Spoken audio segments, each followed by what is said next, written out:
সবাইকে কলকাতা ইস্কনের তরফ থেকে ভক্তি শাস্ত্রী ক্লাসে সুস্বাগতম।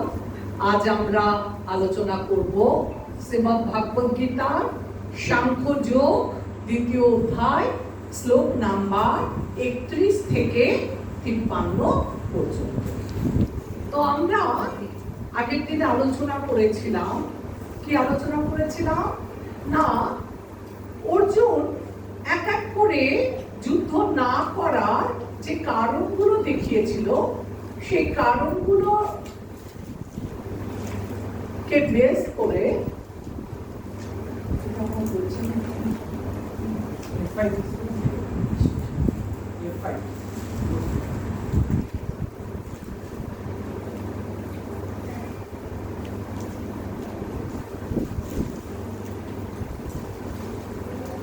স্লাইড শো হচ্ছে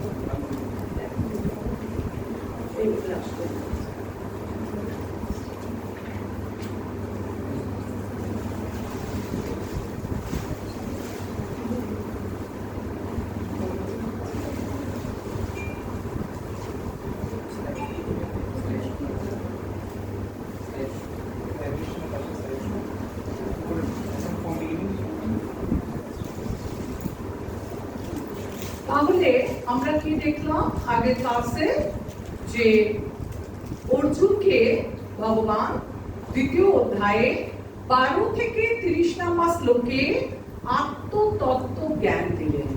আত্মতত্ত্ব জ্ঞানটা কি না, আমরা আত্মা নই, আমরা দেহ নই, আমরা হচ্ছি প্রকৃতপক্ষে চিন্ময় আত্মা। আর এই আত্মা আর দেহের কি পার্থক্য সেটা আমরা 12 থেকে 30 শ্লোকে আমরা পড়লাম সাংখ্যযোগ। সেখানে আমরা জানতে পারলাম যে আত্মার কোনো বিনাশ নেই। আত্মাকে নৈনাং চিত্তান্তি শাস্ত্রাণি নৈনাং দহতি পাবক ন চৈনাং ক্লেদায়ং তাপ ন শোষয়তি মারুত। আত্মাকে কোনো অস্ত্র শস্ত্রের দ্বারা কাটা যায় না, একে আগুনে পোড়ানো যায় না, জলে ভেজানো যায় না, এবং বায়ু দ্বারাও শুষ্ক করা যায় না। আত্মাটা কি অজ নিত্য শাশ্বত পুরাণ না হান্নাতে হান্না মানে শরীরে। আত্মা হচ্ছে অজ, নিত্য, শাশ্বত। মৃত্যুর পর আমাদের পঞ্চভূতে তৈরি এই শরীরটা পুড়ে ছাই হবে, যাবে, কিন্তু আমাদের আত্মার মৃত্যু নেই। তো এই আত্মতত্ত্ব জ্ঞান দিলেন এক থেকে আমাদের মোটামুটি 12 থেকে 30 অধ্যায়ের মধ্যে। আর যে সমস্ত কারণগুলো দেখিয়ে অর্জুন বলেছিলেন যে যুদ্ধ করবেন না, সেইগুলোকে আমরা দেখবো এই দ্বিতীয় অধ্যায়ে ধীরে ধীরে সেগুলোকে খণ্ডন করছে। আর সেটা আমরা দেখলাম যে 12 থেকে 30 নাম্বার শ্লোক পর্যন্ত তিনি করুণার বশত যেটা বলছিলেন যে আমি যুদ্ধ করবো না, তো বলছে কিসের করুণা? দেহের জন্য কোনো শোক করা উচিত না।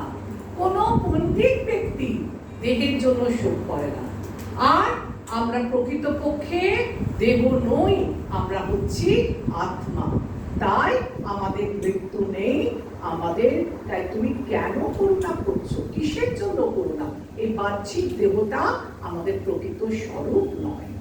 এরপর দেখুন, একটুখানি জাস্ট বলে দিই, 31 থেকে 38 আমরা দেখব অনাত্ম তত্ত্ব, অর্থাৎ স্বধর্ম। এই স্বধর্মটা কি? পুত্র, রাজ্য, লাভ, সকাম কর্মর বেসিসে ভগবান দেখাবেন যে তোমার যে আরেকটা কারণ ছিল উপভোগ, সেটাকেও তিনি খণ্ডন করবেন। আর 39 থেকে 53 শ্লোক, এই যে উপরে জ্ঞান যোগ তার সঙ্গে স্বধর্ম যোগ, এই দুটো একসাথে মিলে হচ্ছে নিষ্কাম কর্মযোগ। আর এই নিষ্কাম কর্মযোগের মাধ্যমে তিনি আমাদেরকে দেখাবেন যে কি করে, প্রথম কারণ ছিল করুণা, তারপর ছিল উপভোগ, তারপর ছিল পাপের ভয়, তারপর ছিল পুলক্ষয়। এইভাবে ধীরে ধীরে আমরা এগুলোকে খণ্ডন করব। আর 54 থেকে 72 এই শ্লোকগুলোতে আমরা জানবো যে নিষ্কাম কর্মযোগে সিদ্ধ যে সমস্ত ব্যক্তিরা, কারা? যারা স্থিতপ্রজ্ঞ ব্যক্তি তাদের সম্বন্ধে, তারা কিভাবে কথা বলে, তাদের লক্ষণ কি, তারা কিভাবে চলাফেরা করে, এই সব কিছু সম্বন্ধে আমরা জানব। তো এতক্ষণ অর্জুনকে করুণার দৃষ্টান্তটাকে খণ্ডন করেছে।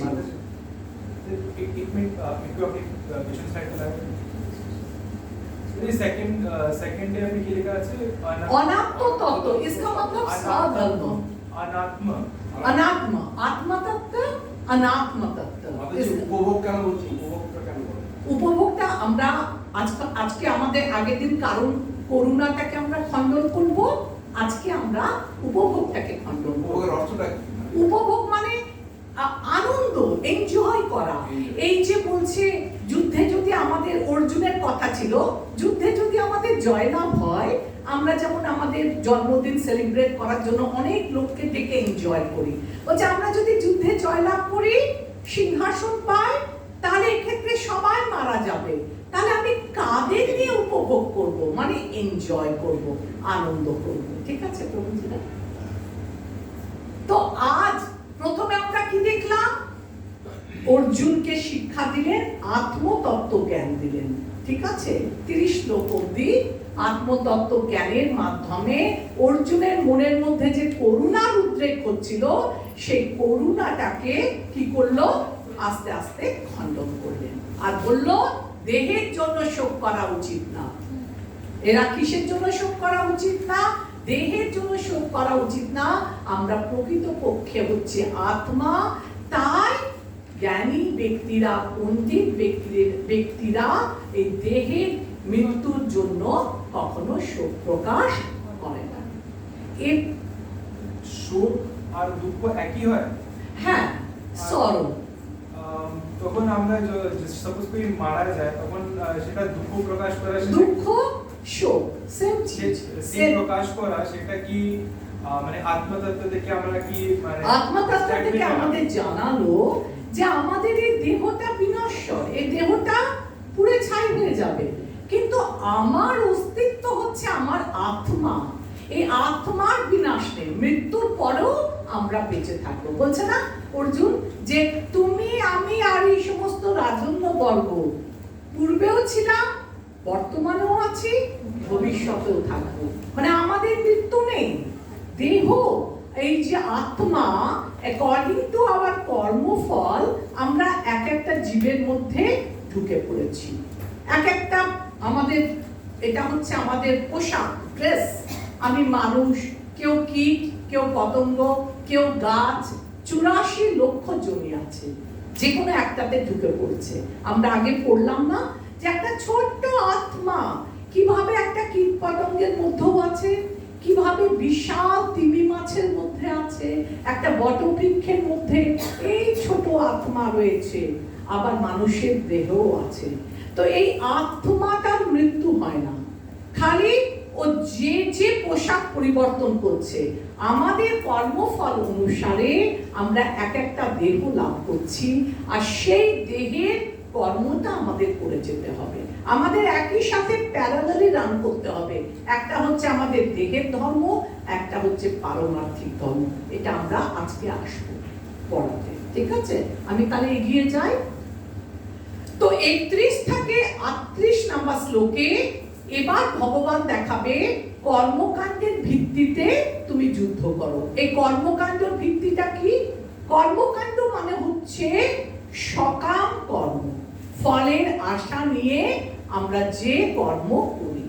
দেখুন বেদে লেখা আছে না, বেদে আছে না যে আমরা সকাম কর্ম করব। কেন? তাহলে যদি তাই জন্য ভগবান নেমে এসেছেন নিম্ন স্তর। সকাম কর্মটা আমাদের উচ্চ স্তরের পর্যায়ে নয়, নিম্ন স্তর। কিন্তু অর্জুন যেহেতু দেহাত্ম বুদ্ধিতে ছিল, তাই তাকে দেহাত্ম বুদ্ধি দিয়েই তার যুক্তিটা খণ্ডন করবে। কি করে না, একদম কর্মকাণ্ডের ভিত্তিতে সে নিচে নেমে আসলেন ভগবান। কি জন্য আর কিভাবে খণ্ডন করছে দেখুন। 31 নাম্বার শ্লোক। স্বধর্মমপি চাবেক্ষা ন বিকম্পি তোমার হাসি, ধর্মাব্ধি যুদ্ধ শ্রেয় অন্নাথ, ক্ষত্রিয়স্য ন বিদ্যতে। অনুবাদ: ক্ষত্রিয় রূপে তোমার সব ধর্ম বিবেচনা করে তোমার জানা উচিত যে ধর্ম রক্ষার্থে যুদ্ধ করার থেকে ক্ষত্রিয়ের পক্ষে মঙ্গলকর আর কিছুই নেই। তাই তোমার দ্বিধাগ্রস্ত হওয়ার উচিত না, কারণ তুমি ক্ষত্রিয়, তুমি তোমার স্বধর্মে তুমি যুদ্ধ করো। যদৃচ্ছায়া চ পপপ্পানাং স্বর্গদ্বারম অপাবৃতাম সুখিনঃ ক্ষত্রিয়া পার্থ লভন্তে যুদ্ধমাদৃশাম। অনুবাদ: হে পার্থ, স্বর্গদ্বার উন্মোচনকারী এই প্রকার ধর্মযুদ্ধে অংশগ্রহণ করার সুযোগ না চাইতে যেসব ক্ষত্রিয়ের কাছে আসে তারা সুখী হন। এই যে দুটো শ্লোক 31 আর 32, এই শ্লোক দিয়ে কিরকম, আমরা আগের শ্লোক থেকে এই শ্লোকে কিভাবে আসবো? বলছে এই মহৎ শ্রেয় আপনা হতেই উপস্থিত হওয়ায় তুমি বিকম্পিত হচ্ছ কেন? এটা বলছে আমি স্বজন বধ করে কিভাবে সুখী হব। অর্জুনের এই যুক্তিও নিরস্ত হলো। বলছে আমি, ওর দুঃখ কেন হচ্ছিল? বলছিল আমি নিজের আত্মীয় স্বজনকে কিভাবে বধ করব, আর এদেরকে বধ করলে আমি কি করে সুখী হব? তার উত্তরে বলছে যে দেখো, তুমি ক্ষত্রিয়, তোমাকে স্বধর্মটাকে পালন করতে হবে। তুমি ক্ষত্রিয়, তোমার স্বধর্ম হচ্ছে তুমি তোমাকে যুদ্ধ করা। ক্ষত্রিয়, খত মানে কি? খত মানে হচ্ছে আঘাত, আর ত্রায়তে মানে হচ্ছে যে ত্রাণ করে, অর্থাৎ যে আঘাত বা বিপদ থেকে ত্রাণ করে যে বা যারা, তাদেরকে বলা হয় ক্ষত্রিয়। তো বলছে তুমি ক্ষত্রিয়, তোমার কাজই হচ্ছে যুদ্ধ করা। এখন তুমি যদি বলো যুদ্ধ করব না, এটা তোমার ভুল কথা।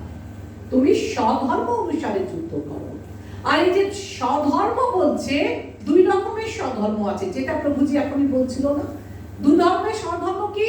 একটা হচ্ছে পারমার্থিক ধর্ম, আমরা পারমার্থিক ধর্ম করছি, আবার একই সাথে আমরা আমাদের দেহটাও কি করছি? দেহ ধর্ম পালন করছি। আমার আত্মা এটা একটা শরীর রূপী একটা খাঁচা প্রবেশ করেছে, তো আমাকে দেহ ধর্মটাও তো নেভাতে হবে। আমাকে ঠিক টাইমে খেতে হবে, ঠিক টাইমে ঘুমাতে হবে।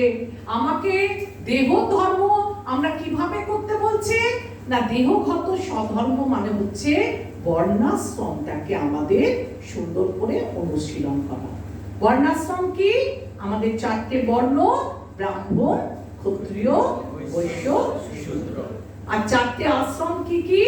আমাদের 4টে আশ্রম হচ্ছে যে আমাদের ব্রহ্মচর্য, গার্হস্থ্য, বানপ্রস্থ আর সন্ন্যাস। তো আমাদের স্বধর্ম দুটো, একটা পারমার্থিক স্বধর্ম আর একটা দেহগত স্বধর্ম। দেহগত স্বধর্মটা আমরা কিভাবে পালন করব? বর্ণাশ্রমের মাধ্যমে। আর পারমার্থিক স্বধর্মটা কি করে পালন করব? না, আমরা সাধুগুরু বৈষ্ণবের চরণে এসে ভক্তির মাধ্যমে পালন করব। হরে কৃষ্ণ।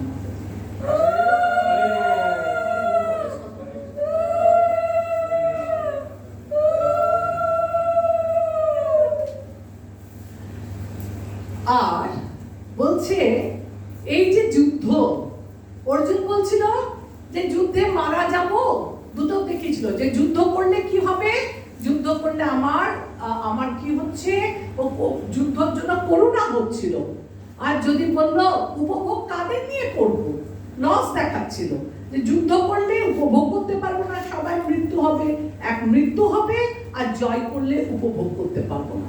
কিন্তু ভগবান এই কথাটাকে খণ্ডন করছে, আর কি বলছে? যুদ্ধে যদি তুমি জয় লাভ করো তাহলে তুমি রাজ্য উপভোগ করবে, রাজ্য লাভ করবে, আর তুমি যদি মৃত্যু হয়ে যায়, তাহলেও তুমি স্বর্গালোকে উন্নীত হবে। কারণ এটা ধর্মযুদ্ধ, আর এই ধর্মযুদ্ধ না চাইতেই তুমি করতে পারছো, না চাইতেই তোমার কাছে এসেছে। আর তুমি যদি যুদ্ধটা না করো তাহলে কি হবে? তাহলে হচ্ছে যে তুমি স্বধর্মকে তুমি অবহেলা করলে। তোমার ধর্মটা তুমি যদি অবহেলা করো, তবে তুমি যদি যুদ্ধ না করো, তবে তুমি পতিত হবে, নরকে পতিত হবে। তাই তোমাকে দু ক্ষেত্রেই তোমার লাভ, জয় হলে রাজ্য লাভ, মৃত্যু হলে স্বর্গ লাভ। আর খুব সুন্দরভাবে এটা কত 32-33 না, এখানে একটা খুব সুন্দরভাবে একটা উদাহরণ দেওয়া আছে। দেখুন, আমাদের এই যে দেহটা বলছে না, দুটো ধর্ম আছে। একটা হচ্ছে মানুষের স্বধর্ম কি দেহগত, আর একটা হচ্ছে আত্মা পরমাত্মার জন্য ধর্ম। এই যে আমরা আগে শ্লোকে দেখলাম না, যে পারমার্থিক স্বধর্ম, দেহগত স্বধর্ম। দেহগত স্বধর্মটা কি? দেখুন, একটা লোক গাড়ি চালাচ্ছে, মানে জাগতিক উদাহরণ বলছি, গাড়ি চালাতে চালাতে সে যদি রাস্তার দিকে ধ্যান না দিয়ে সে যদি প্রাকৃতিক দৃশ্য দেখতে শুরু করে, তাহলে গাড়িটা কি হবে? অ্যাক্সিডেন্ট হয়ে যাবে, মারা পড়ে যাবে।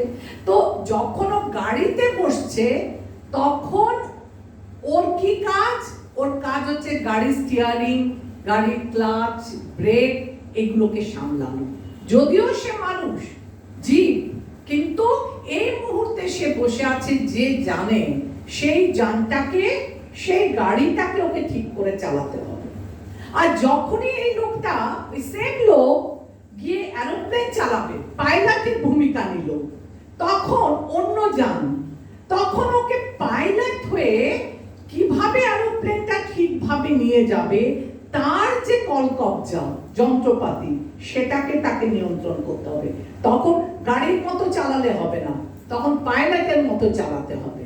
ঠিক তেমনি আমাদের আত্মাটা, কেউ মানুষের দেহ পেয়েছে, কেউ জীবের দেহ পেয়েছে, কেউ হাতির দেহ পেয়েছে, কেউ কীট পতঙ্গ পেয়েছে, কেউ গাছ পেয়েছে।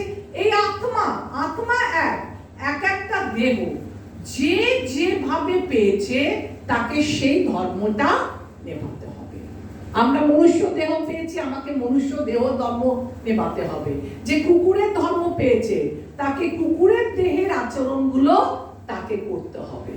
আর যে যেটা পাবে দেহটা, সেই দেহটা, মনুষ্য জন্মের একটা লাভ আছে কি না, এই মনুষ্য জন্ম পেলেই কেবলমাত্র ভগবত ধামে যেতে পারে। তাই 84 লক্ষ যোনি ভ্রমণ করে অনেক কষ্টে আমরা এই মনুষ্য দেহটা লাভ করেছি। তাই এই মনুষ্য দেহ লাভ করে মনুষ্য জীবনের প্রকৃত উদ্দেশ্য হচ্ছে ভগবানকে জানা, আর ভগবানকে জেনে ভগবত ভক্তি করে ভগবত ধামে ফিরে যাওয়া। তাই অর্জুনকে বলছে যে তুমি কি করছো? তোমার দেহে দুই রকমের স্বধর্ম, পারমার্থিক পথেও তুমি এগিয়ে যাও, আর একই সাথে তুমি দেহগত ধর্মটা পালন করো। আর তোমার দেহগত ধর্ম কি? তুমি হচ্ছ ক্ষত্রিয়, তাই তোমাকে যুদ্ধ করতে হবে, এটাই আসল। 33 নম্বর শ্লোকে কি বলতে? অথ চিত্তমিমং ধর্মাং সংগ্রামং না করিষ্যসি ততো স্বধর্ম কৃত্তিং চ হিত্বা পাপম অবাপ্স্যসি। কিন্তু তুমি যদি এই ধর্মযুদ্ধ না করো, তাহলে তোমার স্বীয় ধর্ম এবং কীর্তি ভ্রষ্ট হয়ে পাপ ভোগ করবে। অর্জুন সাধারণ মানুষ ছিল না, অর্জুনের অনেক কীর্তি ছিল। কিরকম কীর্তি? যদি যুদ্ধ না করো, তাহলে তোমার সব কীর্তিগুলো বিনাশ হয়ে যাবে। অর্জুনের কেমন কীর্তি ছিল? একজন পুরুষ, এখানে দেখুন আপনারা জানবেন, কেউ একজন পুরুষ ধর্মযুদ্ধ না করার পরিণতি। কিন্তু তুমি যদি এই ধর্মযুদ্ধ না করো, তাহলে তোমার স্বীয় ধর্ম এবং কীর্তি থেকে ভ্রষ্ট হয়ে পাপ ভোগ করবে। সমস্ত লোক তোমার কীর্তিহীনতার কথা বলবে, এবং যে কোনো মর্যাদাবান লোকের পক্ষেই এই অসম্মান মৃত্যু অপেক্ষাও অধিকতর মন্দ। সমস্ত মহারথীরা মনে করবেন যে তুমি ভয় পেয়ে যুদ্ধক্ষেত্র পরিত্যাগ করেছ, এবং তুমি যাদের কাছে সম্মানিত ছিলে তারাই তোমাকে তুচ্ছ তাচ্ছিল্য জ্ঞান করবে। তোমার শত্রুরা তোমার সামর্থ্যের নিন্দা করে বহু অকথ্য কথা বলবে। তার চেয়ে অধিকতর দুঃখদায়ক তোমার পক্ষে আর কি হতে পারে? ঠিক। দেখুন, অর্জুন যদি মনে করে যে আমি যুদ্ধ করব না, চলে যেতেই পারে, কিন্তু এই যে যুদ্ধের ফল, অর্জুন যুদ্ধ না করলেও এরা মারা যাবে। যেমন দেখুন, একটা ডাক্তার ইমার্জেন্সিতে আছে, এবার একটা পেশেন্ট এসছে, মুমূর্ষু পেশেন্ট। ডাক্তার যদি তার কর্তব্যে গাফিলতি করে, এই পেশেন্টটাকে অ্যাটেন্ড না করে, বলতে পারে এটা পুলিশ কেস, এটার মধ্যে আমি জড়াবো না, এটা কোথায় হলো, কি হলো, বাহানা দেখায়, আর যদি ওর মৃত্যু হয়, ওর তো মৃত্যু হলো, কিন্তু পাপের ভাগীদার ওই ডাক্তারও, কারণ সে ওই সময় কর্মে রত ছিল, ডিউটি ছিল তার। আর ওই ডাক্তার অজুহাত দেখালো এটা পুলিশ কেস, এটা কোথা থেকে এলো, কি হলো করে যদি ডাক্তার তার কর্তব্যটা না করলো ডাক্তারের, তাহলে কিন্তু ওই পেশেন্টের মৃত্যুর সাথে সাথে পাপের ভাগীদার কিন্তু ডাক্তারও হবে। ঠিক তেমনি অর্জুন হচ্ছে ক্ষত্রিয়, যুদ্ধতে হার জয় আছে, কিন্তু অর্জুন যদি ভাবে আমি যুদ্ধ করব না ক্ষত্রিয় হয়ে, তাহলে পাপের ভাগ অর্জুনকেও নিতে হবে। আর একটা খুব সুন্দর বলছে এখানে, একটা দেখলাম যে অর্জুন তো অনেক বড় যোদ্ধা ছিল, শুধুমাত্র পৃথিবীর সাথে বড় যোদ্ধা তা না, তিনি ভগবানের সাথে, ভগবান শিবের সাথে তিনি যুদ্ধ করেছিলেন, এবং যুদ্ধ করে দেবাদিদেব শিবকে পরাস্ত করেছিলেন। তাই শিব খুশি হয়ে তাকে একটা অস্ত্র দিয়েছিল, বলতে পারেন কি নাম তার? পাশুপাত অস্ত্র দিয়েছিলেন।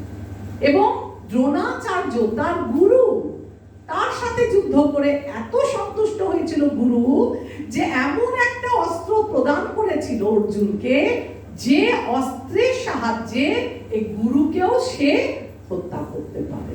তাহলে কীর্তি, এগুলো এক একটা কীর্তি, এখানেই শেষ না। একবার দেবরাজ ইন্দ্র কোন এক দানবকে বধ করার জন্য তাকে ডেকে পাঠিয়েছিল, সে গিয়ে সে দানবকে হত্যা করেছিল, আর ভগবান ইন্দ্র তাতে সন্তুষ্টি প্রদান, তোমার এত নাম ডাক দিগ্বিজয়, আর এই যে তুমি যুদ্ধ করবো না বলে প্রতিজ্ঞা করছো, এতে কি হবে? এতে তোমার সুনাম হবে না, লোকে তোমাকে বদনাম করবে। তো অর্জুন যুদ্ধ না করলে তাকে কি হবে? তাকে যেতে হবে নরকে, ও তার খ্যাতি বিনষ্ট হবে। আর যেটা আমি আলোচনা করলাম এটাই এখানে লেখা আছে। এরপরে 34 নাম্বার শ্লোক কি বলছে দেখুন, অকৃত্তিং চাপি ভূতানি কত ইষ্যন্তি তে অব্যয়াম সম্ভাবিতস্য চ কীর্তি মরণাত্তি রিচ্যতে সম্ভাবিতস্য চ কীর্তি মরণাৎ অতিরিচ্যতে মরণাৎ অতিরিচ্যতে। সমস্ত লোক তোমার কীর্তিহীনতার কথা বলবে, এবং যে কোনো মর্যাদাবান লোকের পক্ষেই এই অসম্মান মৃত্যু অপেক্ষাও অধিকতর মন্দতর। যে তুমি যদি যুদ্ধ না করে পালিয়ে যাও, তা লোকে তোমাকে নিন্দা করবে। এটা কেউ ভাববে না যে অর্জুনের দয়া হলো, মায়া হলো, করুণা হলো, তাই জন্য পালিয়ে গেল। লোকে বলবে তুমি ভয় পেয়ে পালিয়ে গেলে। কেউ তুমি যে এত বড় বীর, তোমার যে এত কীর্তি, সে কথা কেউ বলবে না। সবাই একটাই কথা বলবে, কি? সবাই বলবে যে অর্জুন ভয়ে পালিয়ে গেলেন। হতে পারে সে এক সময় খুব বীর ছিল, কিন্তু এই প্রেক্ষাপটে তুমি যদি যুদ্ধক্ষেত্র ছেড়ে পালিয়ে যাও, তাহলে লোকে তোমাকে মন্দ কথা বলবে। আর একটা ক্ষত্রিয়ের পক্ষে, একটা উচ্চপদস্থ ব্যক্তির পক্ষে এই অপমানজনক কথাবার্তা মৃত্যুর থেকেও আরো বেশি ভয়ঙ্কর। দেখুন, কেউ একতলা থেকে পড়ে যায়, কেউ দোতলা থেকে পড়ে যায়, কেউ পাঁচতলা থেকে পড়ে যায়। তো যে যত উপর থেকে পড়বে তার তত আঘাতটা জোর হবে। তো বলছে তুমি এত উঁচু পর্যায়ের লোক অর্জুন, তোমার বীরত্বের কথা, তোমার কীর্তির কথা সবাই জানে। তাই এই সব লোকেরা এত উচ্চ পদস্থ থেকে যখন তোমাকে নিচে নামাবে, অকথ্য কথা বলবে, তখন তুমি এদের অপমানগুলো সহ্য করতে পারবে না। এটা মৃত্যুর থেকেও তোমার কাছে বড় মনে হবে। দেখুন না, একটা দিচ্ছি, মানে একটা জাগতিক উদাহরণ দিচ্ছি। কোনো ছেলে কলেজে পড়ে, তার ইচ্ছা হলো আমি ইস্কানে যোগ দেব। সে ইস্কানে যোগ দিল, কলেজে পড়তে পড়তে কলেজ ছেড়ে দিল, ভগবানের ভক্তি করবে, এই জীবনটা ভগবানের চরণে অর্পণ করবে। বাইরের লোক কি ভাববে যে কেন ছেলেটা কলেজ ছেড়ে ইস্কানে যোগ দিল? নিশ্চয়ই কিছু ব্যাপার আছে। কেউ ভাববে না যে ওর মনে ভক্তি জেগেছে, ভাববে নিশ্চয়ই পড়া পাচ্ছিল না, ফেল করছিল, বা এটা শক্ত লেগেছিল। কেউ বলবে না না, অন্য কোনো কারণ আছে, হয়তো কিছু প্রেম ঘটিত ব্যাপার, যার জন্য জীবনে বিতৃষ্ণা হয়ে সন্ন্যাস নিয়ে নিল। তো ভালো দিকটা কেউ দেখবে না, সবাই নেগেটিভ কথাগুলো চিন্তা। এই দেখুন না, এমনিতে সবার সর্দি জ্বর হয় না? এবার একটি ছেলে মঙ্গল আরতি করছে, সকালে উঠে গৃহস্থ, তো তার বাবা মা অনেকবার মানা করেছে এত ভোরবেলা স্নানের দরকার নেই। এবার সর্দি হলো, দোষ করলো কোথায় গিয়ে? ওই যে ভোরবেলা উঠে স্নান করেছে সেই জন্য। এটা ভাবলো না যে সর্দি তো সবার হতে পারে যে কোনো কারণে, কিন্তু আসল কথাটা না ধরে এই যে সকালবেলা স্নান করছিস এই জন্যই ভক্তি তো করতে গেছিস, এই জন্য তোর আজকে জ্বর এলো, সর্দি হলো। তো অর্জুনকে বোঝাচ্ছে যে তুমি যে দয়া করছো, করুণা করছো আমাদের এদেরকে, কৌরবদেরকে, কেউ তোমার এই করুণার কথা বলবে না, বলবে ভয়ে পালিয়ে গেছে, সে ভীতু, এ যুদ্ধ ছেড়ে পালিয়ে গেছে। আর সেটা তোমার, যখন লোকে তোমার সঙ্গে এরকম অপবাদ অকথন কথা করবে, এটা তোমার মৃত্যুর থেকেও বেশি কষ্টকর হবে। এই যেটা বললাম এটাই লেখা আছে এখানে। এই যে ক্ষত্রিয়দের জন্য অপমান মৃত্যুর থেকেও অধিক, এটা বললাম না। ভয়াত রানাত উপরতাম মঞ্চং শাস্তে তং মহারথা যেষাং চ তং বহুমত ভূত্তা যশস্বী লাঘবম।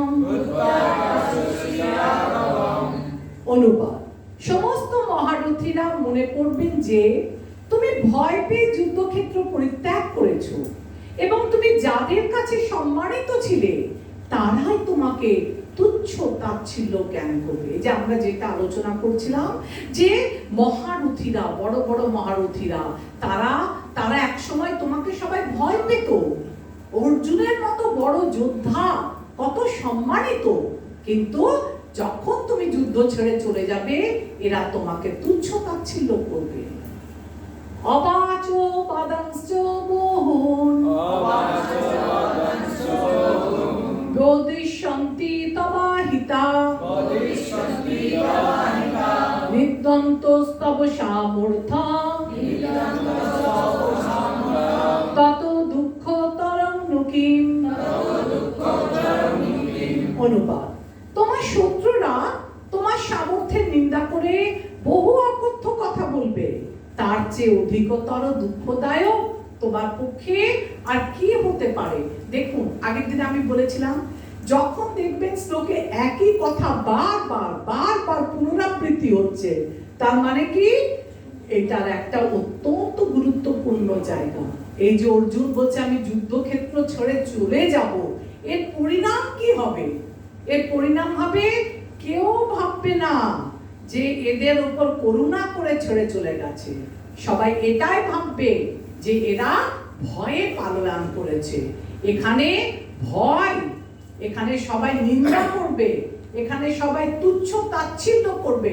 দেখুন, আমরা দেখি না অনেক বড় বড় পোস্টে যারা বসে থাকে তাদের সবাই, কিংবা মিনিস্টাররা, তাদের সবাই আগে পিছনে করে, কিন্তু যেই গদি থেকে চলে যায়, অর্জুন বলছেন আমি ভিক্ষাবৃত্তি করব, হ্যাঁ, যে গদি থেকে গদিচ্যুত হয়ে গেল, তখন আর লোকে কেউ মান সম্মান কিচ্ছু করবে না। কত রকমের কথা বলবে, এ চোর ছিল, এ ঘুষখোর ছিল, এই মন্ত্রী এই করেছিল, এই মন্ত্রীর পদত্যাগ করা উচিত। মন্ত্রী যে এত এত কাজ করেছে সারা জীবনে, কেউ তখন সেগুলো আর মনে পড়বে না, তাকে সাধারণ মানুষ তুচ্ছ তাচ্ছিল্য করবে। তো কি বলছে? অন্যথা আচরণের দোষ দেখাচ্ছে। আচ্ছা, এটা কেউ একজন পড়তে পারবেন? ধর্মযুদ্ধ না করার পরিণতি। হ্যাঁ, কিন্তু তুমি যদি এই ধর্মযুদ্ধ না করো, তাহলে তোমার স্বীয় ধর্ম ও কীর্তি থেকে ভ্রষ্ট হয়ে পাপ ভোগ করবে। সমস্ত লোক তোমার কীর্তিহীনতার কথা বলবে, এবং যে কোনো মর্যাদাবান লোকের পক্ষে এই অসম্মান মৃত্যু অপেক্ষাও অধিকতর মন্দ। সমস্ত মহারথীরা মনে করবেন যে তুমি ভয় পেয়ে যুদ্ধক্ষেত্র পরিত্যাগ করছো, এবং তুমি যাদের কাছে সম্মানিত ছিলে তারাই তোমাকে তুচ্ছ তাচ্ছিল্য জ্ঞান করবা। ঠিক। তোমার শত্রুরা তোমার সামর্থ্যে নিন্দা করে বহু অকথ্য কথা বলবে। তার চেয়ে অধিকতর দুঃখদায়ক তোমার পক্ষে আর কি হতে পারে? তার মানে আমরা এখান থেকে কি দেখলাম? সর্বতভাবে বিচার করলে অর্জুনের জন্য যুদ্ধ করাই শ্রেয়। এবং ধর্ম ছিল শ্রেয়, ধর্ম এবং ধর্ম ছিল, বরং যুদ্ধ ত্যাগ করা ছিল অধর্ম এবং অকৃতিকর হত্যা। এবার দেখুন 37 নাম্বার শ্লোক। হতবা প্রাপ্যসি স্বর্গম জিতা বা ভক্ষসে মহিম তস্মাৎ উত্তিষ্ঠ কৌন্তেয় যুদ্ধায় কৃতনিশ্চয়া। অনুবাদ: হে কুন্তী পুত্র, এই যুদ্ধে নিহত হলে তুমি স্বর্গ লাভ করবে, আর জয়ী হলে পৃথিবী ভোগ করবে। অতএব যুদ্ধের জন্য দৃঢ় সংকল্প হয়ে উত্থিত হও। এখানে আবার দুটো কারণ দেখিয়ে দিল। ও যে কারণ দেখাচ্ছিল যে কি হতো, যে আমি এদেরকে স্বজন হত্যা করব, আমার পাপের ভয়, আমার উপভোগ কাদের নিয়ে করব। আর ভগবান বলল এসব ভুল কথা। যুদ্ধ করলে তুমি নরকে যাবে না, তুমি সধর্ম আচরণ করলে। আর যুদ্ধ যদি তুমি জয়লাভ করো, তাহলে কি হবে? তুমি রাজ্য ভোগ করবে। আর যদি তুমি হেরেও যাও, মারাও যাও, তাহলে যুদ্ধক্ষেত্রে মারা গেছে, ধর্মযুদ্ধ ক্ষেত্রে যারাই মারা যায় তারা কোথায় চলে যাবে? স্বর্গে। অতএব দুটো দিক থেকেই তুমি কি, তুমি হচ্ছ শ্রেষ্ঠ, তুমি হচ্ছ দুটো দিক থেকে লাভবান, লাভ তোমারই লাভ। তাই তুমি লাভ ক্ষতির বিচার যদি করো, তাহলে যুদ্ধ করো, এতেই তোমার মঙ্গল। 37 নাম্বার শ্লোকে পূর্বে অর্জুন বলেছিলেন যে তাদের জয় করা ভালো না শ্রেয়, না তাদের দ্বারা পরাজিত হওয়া শ্রেয়। আমি বুঝতে পারছি না। যখন কিংকর্তব্য বিমূঢ় হয়ে গেছিল, তখন সে ভাবছিল 2-6 নাম্বার শ্লোকে যে এদেরকে জয় করব না পরাজয়, এদের দ্বারা পরাজিত হব। এইসব করে গুরুর চরণে নিজেকে সমর্পণ করে দিয়ে বলল, আপনি যেটা মনে করবেন, সেটা যেমন আমাকে আদেশ করবেন, সেইভাবেই আমি চলব। এখন আমি তোমার শিষ্য, তাই তুমি আমাকে যেভাবে আমাকে চালিত করবে, আমি সেভাবেই চালিত হব। এই যে সিদ্ধান্তহীনতা, এইটাকে খণ্ডন করছে। কি বলছে? হে কুন্তী পুত্র, এই যুদ্ধে নিহত হলে তুমি স্বর্গ লাভ করবে, আর জয়ী হলে পৃথিবী ভোগ করবে। অতএব যুদ্ধের জন্য দৃঢ় সংকল্প হও। আর কি করো? অতএব যুদ্ধের জন্য দৃঢ় সংকল্প হয়ে উত্থিত হও।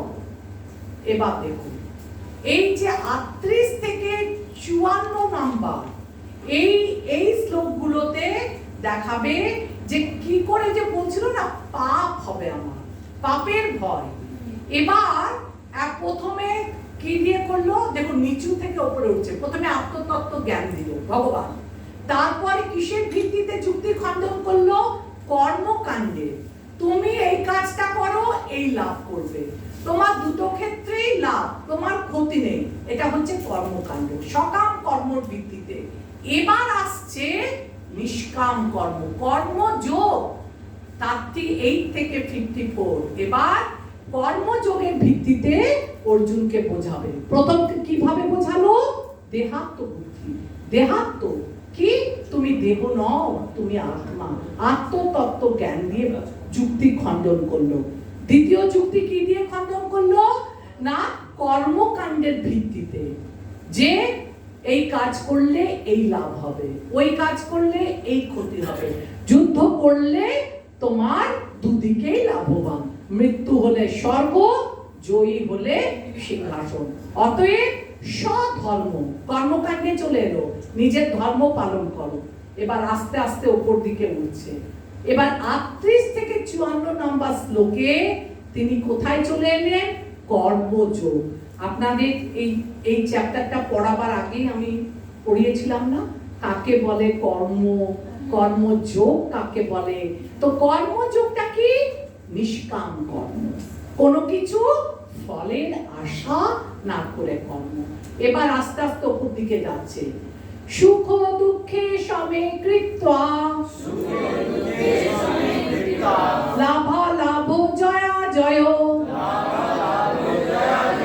তত যুদ্ধায় যুজস্ব, নৈবং পাপম অবাপ্স্যসি। অনুবাদ: সুখ দুঃখ, লাভ ক্ষতি, জয় পরাজয়কে সমান জ্ঞান করে তুমি যুদ্ধের নিমিত্ত যুদ্ধ করো, তাহলে তোমাকে পাপ ভাগী হতে হবে না। যুদ্ধ না করার 3 নম্বর কারণটা কি ছিল? প্রথমটা ছিল করুণা, তারপর ছিল উপভোগ, 3 নম্বর ছিল এবার পাপের ভয়টাকে কি করে করছে দেখুন, ধীরে ধীরে উপরে উঠছে। প্রথমে কর্মকাণ্ডের ভিত্তিতে বোঝালো। কেন কেন কেন বললো কর্মকাণ্ডের ভিত্তিতে? কারণ কি অর্জুন দেহগত, দেহাত্ম বুদ্ধি কেন্দ্র করে বলছিল যে আমার করুণা হচ্ছে, আমি কাকে নিয়ে উপভোগ করব। তাই নিচু স্তরে ভগবান উপর স্তর থেকে নিচু স্তরে এসে কর্মকাণ্ডের উদাহরণ দিয়ে বোঝালো। এবার যে পাপের ভয়, কেন পাপের ভয়? বলছে তুমি যুদ্ধ করো, কিন্তু সুখ দুঃখ, লাভ ক্ষতি, জয় পরাজয় এইগুলোকে তুমি মাথায় রেখো না। যুদ্ধ করার খাতিরে তুমি যুদ্ধ করো। আমরা বলি না কর্মণ্যেবাধিকার রাস্তে মাফ, এটা আসবো, মাফ ফলে সুখ আছে। তোমার কাজ হচ্ছে যুদ্ধ করা, তাই তুমি যুদ্ধ করো, ফলের আশা করো না। আর তুমি এটাতে সুখ পাবে না, দুঃখ পাবে না, লাভ হবে না, ক্ষতি হবে না, জয় হবে। কেন? কারণ অর্জুনকে কৃষ্ণ বলছে, ভগবান বলছে বলে, তোমার গুরু তোমায় বলছে বলে তুমি যুদ্ধ করো। তোমাকে লাভ ক্ষতি বিচার করতে হবে না। প্রথমে বলেছিল তুমি স্বধর্ম রক্ষা করার জন্য করো, এখন বলছে তুমি কি করো? সুখ দুঃখ, লাভ ক্ষতি এইগুলো চিন্তা করে করো না। ভগবান তোমায় বলছে যুদ্ধ করো, তোমার গুরু তোমায় যুদ্ধ করতে বলছে, সেই নিমিত্তে তুমি যুদ্ধ করো। তার মানে এটা কি যোগ হয়ে গেল? কর্মযোগ। এতক্ষণ আমরা প্রথমটা করেছিলাম কি যোগ? আত্মতত্ত্ব জ্ঞান দিয়ে বোঝাচ্ছিল যে তুমি দেহ নাও, প্রকৃতপক্ষে তুমি তোমার স্বরূপে আত্মা। তারপরে বোঝালো কর্মকাণ্ডের ভিত্তিতে, এটা করলে এটা লাভ, ওটা করলে ওটা ক্ষতি। তুমি যুদ্ধ করলে স্বর্গে যাবে, তুমি জয় লাভ, মৃত্যু হলে স্বর্গে যাবে, জয় হলে লাভ ক্ষতি। এবার বলছে কর্মকাণ্ডে আচ্ছা এটার আবার দিয়েছে, এই যেটা আমি এতক্ষণ ধরে করলাম। তো মানব জীবনের পরম কর্তব্য কোন রকম ফলাফল বিচার না করে শ্রীকৃষ্ণ চরণে আত্মনিবেদন করো। ভগবানের জন্য যে কর্ম জাগতিক ফলাফলের অতীত। দেখুন এই এতক্ষণ ধরে যেটা আমি আলোচনা করলাম, এইটাতে তাৎপর্যের এটাই মূল বিষয়। আচ্ছা আরেকটা বিষয় আছে, আপনাদের বইয়ে দেখুন এটা আছে, শ্রীমদ্ ভাগবত গীতা ভাগবতমের 11:5-41, যে আমরা জন্মাবার সাথে সাথে অনেক রকমের ঋণে ঋণী হই। দেবতাদের কাছে কিছু ঋণ থাকে, পিতামাতার কাছে কিছু ঋণ থাকে, গুরুদেবদের কাছে কিছু ঋণ থাকে, কিন্তু কেউ যদি ভগবানের ভক্তি করে তাহলে ভগবানের ভক্তির সাথে সাথে তার সমস্ত ঋণ মোচন হয়ে যায়। এবার 39 থেকে 53 শ্লোকে বুদ্ধিযোগ স্তরে অধিষ্ঠিত হয়ে যুদ্ধ করো। এবার দেখুন, আমাদের মন খুব চঞ্চল, আমাদের মন খুব চঞ্চল, মন সব সময় ছুটে বেড়াচ্ছে, এদিকে ওদিকে সেদিকে ছুটছে। তো আমাদের মন দিয়ে কাজ করলে মনটাকে বেঁধে রাখা খুব শক্ত, তাই বলছে বুদ্ধি দিয়ে কাজ করতে হবে। মন এখনই কাউকে গ্রহণ করলো, পর মুহূর্তে সংকল্প বিকল্প, পর মুহূর্তে বলে না না না না এটা হচ্ছে না, এটা বাদ, আবার একটা বললো, আবার বাদ। আপনারা দেখেন না, আমরা যখন ভক্তি করতে আসি তখন আমাদের মনে হয় এই সেবাটা করব, চলো ফুলের সেবাটা করি। এবার ফুলের সেবাটা করতে করতে না এটা ভালো লাগছে না, চলো রান্নার সেবাটা করি, রন্ধন করব, করতে করতে না এটা ঠিক পোষাচ্ছে না, অনেক খাটানি, চলো এবার আমি গ্রন্থ প্রচারের সেবাটা করি। গ্রন্থ প্রচারের সেবা করতে হলে না আমি এই সেবাটা করি। বিভিন্ন জায়গায় মন কি করে, ওকে ছুটিয়ে নিয়ে বেড়ায়, এই সেবা ওই সেবা, ওই সেবা না আমি এইটা করবো না, গ্রন্থ বিতরণ করব, কনফিউজ হয়ে যায় মন। তখন বলছে মনের কথা শোনার দরকার নেই, মনের কাজই হচ্ছে এক জায়গা থেকে আরেক জায়গা লাফিয়ে বেড়াবে। তাই মনকে কন্ট্রোল করতে হবে। মনকে কে কন্ট্রোল করতে পারে? মনকে বুদ্ধি। তখন এবার বলছে অর্জুন তুমি বুদ্ধিযোগ স্তরে অধিষ্ঠিত হয়ে যুদ্ধ করো। দেখুন এটা খুব সুন্দর উদাহরণ দিয়েছে যে আমরা পাপ আমাদের মনে কি চলে, আমরা যেটা ভাবি সবসময় ঠিক ভাবি না। এই বৈষ্ণবের দিয়ে কথা বলি, ইস্কনের গল্পই করি। একজন উচ্চ পদস্থ বৈষ্ণব আহার করছিল, খাবার প্রসাদ পাচ্ছে বসে, আর অনেক দেরি করে এসছে, আর একজন একটু নিম্নমানের বৈষ্ণব তার সামনে বসে প্রসাদ পাচ্ছে। তো প্রসাদ দেওয়া হয়ে গেছে, এবার মিষ্টি বিতরণ হচ্ছে। তো যে প্রভুজি প্রসাদ দিচ্ছে তার প্লেটে আর একটা মিষ্টি ছিল, তো যে উচ্চ স্তরের প্রভুজি তাকে দিল মিষ্টিটা, আর যে একটু নিম্নমানের সে খুব খাচ্ছে, তা অনেক কাজ করে এসছে, তাই তার দেরি হয়ে গেছে, সে খেতেই ব্যস্ত, সে মিষ্টি পেলো কি না পেলো সেটা নিয়ে সে চিন্তা করছে না।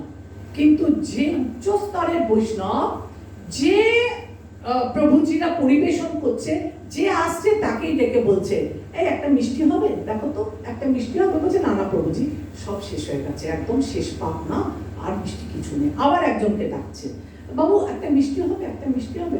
তখন যে খাচ্ছিল একটু নিম্নমানের, সে ভাবছে আরে ওর পাতে তো একটা মিষ্টি রয়েছে, তো তাও কেন আরো মিষ্টি করছে, আমার তো ওইটা মনে হচ্ছে না, আমি তো পেট ভরে খেতে পাচ্ছি, আমি খুব ক্ষুধার্ত ছিলাম, এটাতেই আমার শান্তি।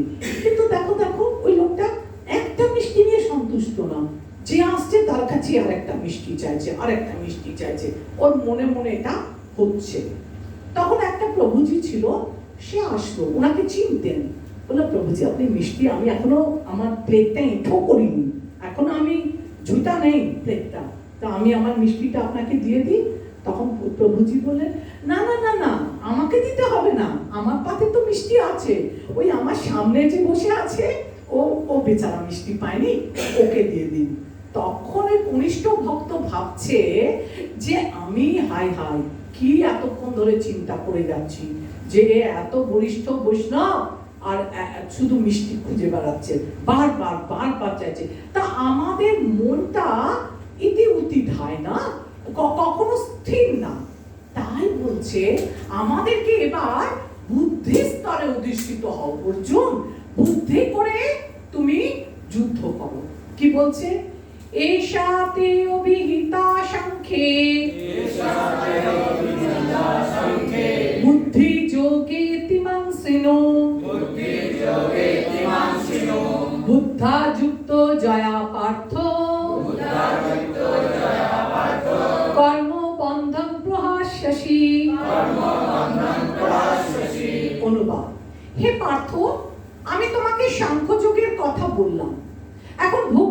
সম্বন্ধিনী বুদ্ধির কথা শ্রবণ করো, যার দ্বারা তুমি কর্মবন্ধন থেকে মুক্ত হতে পারবে। কর্মবন্ধন কখন হয়? যখন আমরা কোনো কাজ ফলের আশা করে করি, তখন আমরা কর্মবন্ধনে আবদ্ধ হই। এবার একে কি দিয়ে বোঝাবে? বুদ্ধি দিয়ে কি করে করতে হবে।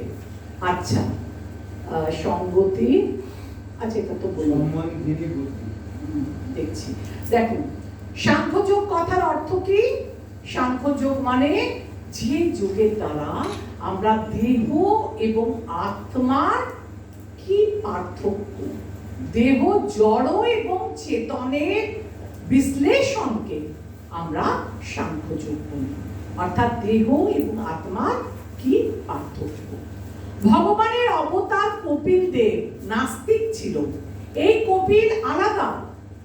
আর যে কপিল দেব তার মা দেবাহুতিকে কি ঈশ্বর সম্বন্ধে জানিয়েছিল, সেই কপিল দেবের কথা এখানে বলা হচ্ছে। বুদ্ধিযোগ কাকে বলে?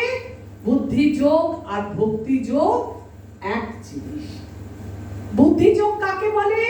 কৃষ্ণ ভাবনায় মগ্ন হয়ে ভগবানের সেবা করা, সেটাই হচ্ছে বুদ্ধিযোগ। অর্থাৎ ভগবানের সেবা করাটাই হচ্ছে বুদ্ধিযোগ বা ভক্তিযোগ। শ্রীকৃষ্ণের সাংখ্য, কপিল দেবের সাংখ্য এক জিনিস। কৃষ্ণ ভাবনাময় যে কর্ম আর যেটা সকাম কর্ম, এরা কি এক? না। কৃষ্ণ ভাবনাময় কর্ম হচ্ছে নিষ্কাম কর্ম, এটা সকাম কর্ম নয়। এবার আমরা দেখব, এটা তো আপনাদের সঙ্গে আলোচনা করলাম, 40 নাম্বার শ্লোকে নেহাভিক্রমনাশোস্তি প্রত্যবায়ো ন বিদ্যতে স্বল্পম পশ্য ধর্মস্য ত্রায়তে মহতো ভয়াৎ। ভক্তিযোগের অনুশীলন কখনো ব্যর্থ হয় না এবং তার কোনো ক্ষয় নেই। তার স্বল্প অনুষ্ঠানও অনুষ্ঠাতাকে সংসার রূপ মহাভয় থেকে পরিত্রাণ করে। বলছে এই যে আমাদের ভক্তিযোগ, এই ভক্তিযোগের কখনো বিনাশ হয় না। কেন কি? ভক্তিযোগ আপনি যদি একটুও করেন, অল্প করেন, তাহলে কি হবে? এই ভক্তিযোগ একদম পার্মানেন্ট জিনিস। মৃত্যুর পর এই ভক্তিযোগ আপনার সাথে এক দেহ থেকে অন্য দেহে দেহান্তরিত হবে। আপনি এই জীবনে যা করেছেন, যদি আপনি 100% সাফল্য পেয়েছেন, তবুও আপনার এটা কি নয়, এটাতে আপনি সাকসেসফুল নন। দেখুন, একটা জড় জগতের উদাহরণ দিই। একটা ছেলে স্কুলে ম্যাথসে, অঙ্কতে ফেল করেছে, তো টিচার কি বলছে ছেলেটাকে? যে তুমি 50 চেষ্টা করো, 50 করো। বা সে হয়তো 34-এ পাস মার্ক, সে 30 পেয়েছে, তো টিচার ওকে 5 মার্কস গ্রেস দিল যে যা তুই পাস করে যা। সে পূর্ণতা অর্জন করলো না, ম্যাথসে 100-এ 100 পেল না, কিন্তু কিছু পেয়ে সে পাস করলো। এই পাস করাটা কি হলো? এই পাস করাটা যদিও সে পাস করলো, কিন্তু এই যে ম্যাথস সাবজেক্টটা, এটা সম্বন্ধে তার পূর্ণ ওয়াকিবহল সে হলো। কিংবা যদি কেউ 100-তে 100 পেল, ক্লাসে ফার্স্ট হলো, ভালো চাকরি পেল, জীবনে সাকসেসফুল হলো, তবু বলছে এটাও কিন্তু পূর্ণতা নয়। কারণ কি? কারণ এই জীবনে মৃত্যুর পর তার ডিগ্রি, ডিপ্লোমা সব এখানেই পড়ে থাকবে, শেষ। মৃত্যুর পর আত্মা সূক্ষ্ম দেহ নিয়ে বেরিয়ে যাবে। তাহলে আমি এই জগতে সাকসেসফুল হলাম কি না হলাম, এতে কিছু এসে যায় না। কারণ আমি পাস করলেও এই সার্টিফিকেট আমার মৃত্যুর পর এখানেই পড়ে থাকবে, আর আমি যদি ফেলও করে থাকি তাহলে সেই ফেলের সার্টিফিকেটও এখানে পড়ে রইল। তাহলে আমাদের সাথে কি যাবে? বলছে যদি আমি অল্প মাত্র ভক্তি করে থাকি, সামান্যতম ভক্তি করে থাকি এই জীবনে, আমি পরবর্তী জীবনে গিয়ে তার পথ থেকে ভগবান আমাকে এই সুযোগটা দেয়, কোন বৈষ্ণবের গৃহে আমার জন্ম হবে, ভগবান আমাকে আবার সুযোগ দেবে যাতে করে আমার অসম্পূর্ণ ভক্তিটা আমি এই জীবনে পরবর্তী জীবনে ভক্তি করে ভগবত ধামে চলে যায়। আপনাদের আগের দিন বললাম, কোন ছোট বাচ্চা দেখবেন গড়গড় করে সুন্দর করে গীতার সব শ্লোক মুখস্থ করে নিয়েছে। কি করে? এগুলো হচ্ছে তার পূর্বজন্মের স্বীকৃতি, পূর্বজন্মে করে এসেছে, মুখস্থই আছে। একটু ছোটবেলায় পাতা দেখার সঙ্গে সাথে তার সব কিছু মনে পড়ে গেল। আর বলছে যে এই রকম ভাবে যখন কেউ ভগবানের সেবায় নিজের জীবন অর্পণ করে দেয়, তার আর অন্য কিছু জাগতিক কাজ করার সুযোগ থাকে না।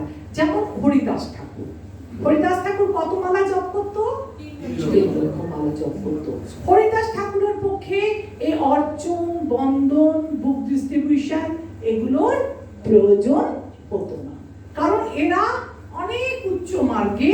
তাই আমাদের কাউকে কি করা উচিত না? অনুকরণ করা উচিত না। আমরা আমাদের যোগ্যতা অনুসারে গুরু আচার্য আমাদের ঠিক যেমন যেমন কাজ দেবেন, যেমন যেমন সেবা দেবেন, আমাদের সেই সেবাগুলোই করা উচিত। দেখুন, আপনার শিক্ষাগুরু আপনাকে খুব ভালো করেছেন যে এর কোথায় ডিফেক্ট, এর কোথায় সাকসেস, কোথায় আপনার উইক পয়েন্ট আমরা না জানলেও গুরু কিন্তু জানে। গুরু এই যে আমরা ইস্কনে এসে বলি না, এই সেবা যাব, ওই সেবা যাব, এই সেবা যাব, ওই সেবা যাব, এটা করব, ওটা করব, আমাকে কেন এই বাজে সেবাটা দিলেন প্রভুজি আপনি আমাকে? না না, আমাকে ওই ভালো সেবাটা দেওয়া উচিত ছিল, আমি মৃদঙ্গের সেবা করব, আমি এর সেবা করব। আমরা মাঝে মাঝে কনফিউজ হয়ে যায় না, আমাদের পক্ষে কোনটা ভালো কোনটা খারাপ আমরা বুঝে উঠতে পারি না। তখন প্রয়োজন হয় যে আমাদের শিক্ষাগুরু, দীক্ষাগুরু এরা আমাদেরকে হেল্প করবে, সাহায্য করবে আমি কোন সেবাটা গ্রহণ করব।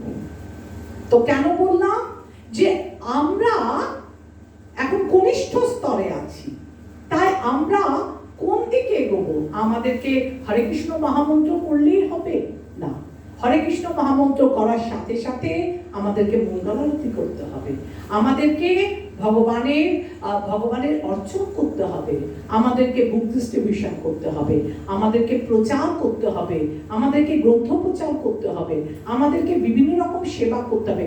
ঠিক কি কি আমার পক্ষে প্রয়োজন সেটা মাত্র আপনার শিক্ষাগুরু এবং দীক্ষাগুরু এনারাই আপনার জীবনটাকে ভালোভাবে পরিচালিত করতে পারবে।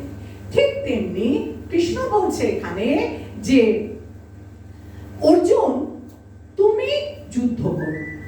এখানে শ্রীকৃষ্ণ হচ্ছেন গুরু, আমি বলছি বলে তুমি যুদ্ধ করো, তোমাকে লাভ ক্ষতি দেখতে হবে না। অথচ এই কৃষ্ণ কিছুক্ষণ আগে কর্মকাণ্ডের বেসিসে তাকে লাভ ক্ষতি দেখাচ্ছিল যে যুদ্ধে যদি মৃত্যু হয় স্বর্গ পাবে, এ হলে জয়লাভ করলে তুমি না, এতক্ষণ দেখাচ্ছিল।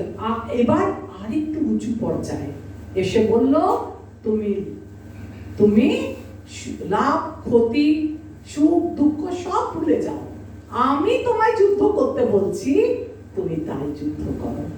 যেভাবে প্রত্যেকটা শিষ্যকে গুরুদেব পরিচালনা করেন তার কি করা উচিত কি করা উচিত না, কোন সেবাটা আমার পক্ষে শ্রেষ্ঠ হবে, আমি কি ভগবানের শৃঙ্গার করব, আমি কি ভগবানের অর্চন করব, আমি কি ভগবানের ফুলের সেবা করব, আমি কি বুক ডিস্ট্রিবিউশন করব, এটা আমার সুটেবল সেবাটা কি আমার গুরু আমাকে নির্ধারণ করে দেবে। হ্যাঁ, আমরা বলি যে প্রভুজি এটা আমার ভালো লাগছে না, ওইটা করব না, ওইটা ভালো লাগছে না, ওইটা করব, আমরা চয়েস দিই, কিন্তু আমাদেরকে আমাদের গুরুদেবরা সকলকে আমাদের থেকে ভালো চেনে, তাই ওনারা গাইড করেন। এবার দেখুন, ব্যবসাত্মিকা বুদ্ধি একে হো কুরুনন্দনা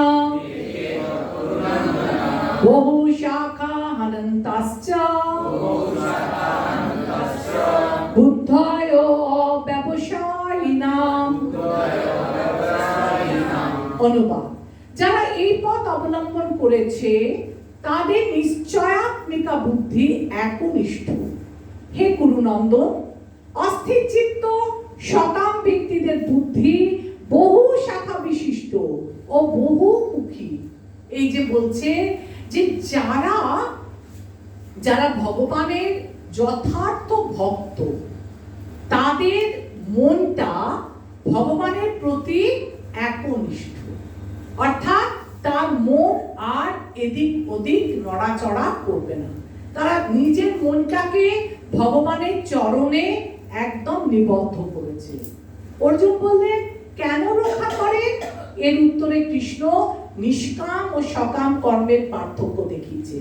যারা এই পথ অবলম্বন করেছে তাদের নিশ্চয়াত্মিকা বুদ্ধি একনিষ্ঠ, অর্থাৎ যারা ভগবানের ভক্ত, তাদের মন সম্পূর্ণরূপে ভগবানের চরণে কি করেছে? তারা নিজেকে আত্মসমর্পণ করেছে।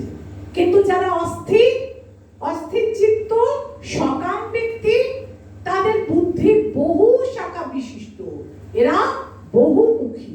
বহুমুখী মানে এই যে বললাম, আমরা কোন দিকটা যাব, কখনো ভাবি এটা করলে ভালো, কখনো ভাবি জড়জাগতিক দিক থেকেও দেখলে আমরা দেখতে পাই না।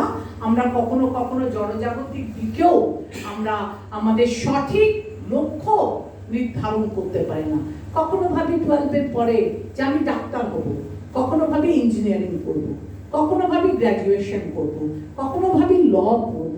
তো এই যে আমাদের চিত্ত চাঞ্চল্য, তো এটা যাদের মন অস্থির, আপনাকে একটা সুযোগ দেওয়া হয়েছে যে আপনি আজকে প্রসাদে যা খুশি, যা চাইবেন তাই পাবেন।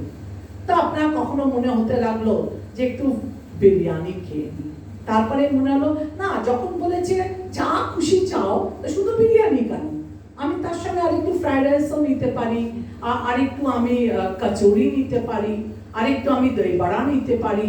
তো বিভিন্ন বিভিন্ন বিভিন্ন কোনো পার্টিকুলার টার্গেট করলো না, সে কি চাইলো? আমার মন আরো আরো আরো বহুমুখী খাবারের সন্ধান করতে লাগলো। নির্দিষ্ট কোনো লক্ষ্য নেই, নির্দিষ্ট কোনো যেতে করে না, বিভিন্ন জায়গায় মনটা বিক্ষিপ্ত ভাবে ছড়িয়ে থাকে।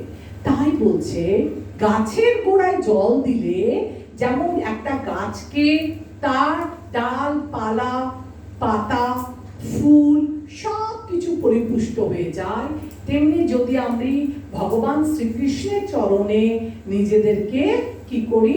নিজেদেরকে সমর্পণ করি। কৃষ্ণ পুজো করলে সাথে সাথে সমস্ত দেব দেবতাদের পুজো করা হয়ে যায়। কিন্তু মানুষ আমরা অল্পতে সন্তুষ্ট নই, আমরা চট জলদি রেজাল্ট চাই।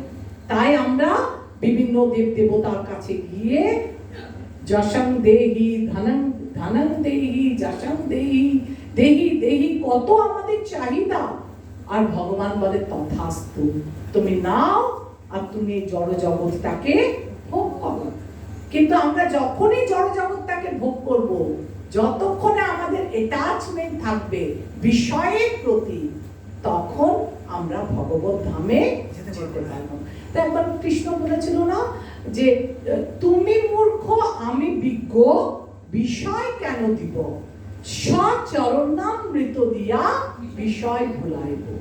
একবার শিব পার্বতী শিবকে বলেছিল যে তোমার প্রসাদে এত লোক ধনী হয়ে যাচ্ছে, তোমার কৃপায় যারা শিব ভক্ত বড় বড় বাড়ি গাড়ি অট্টালিকা কত ধন সম্পদ বানাচ্ছে, আর তুমি আমার প্রতি না তোমার বেশভূষা, না তোমার ঘর দুয়ার, তোমার প্রসাদে এরা কত বড় লোক হচ্ছে।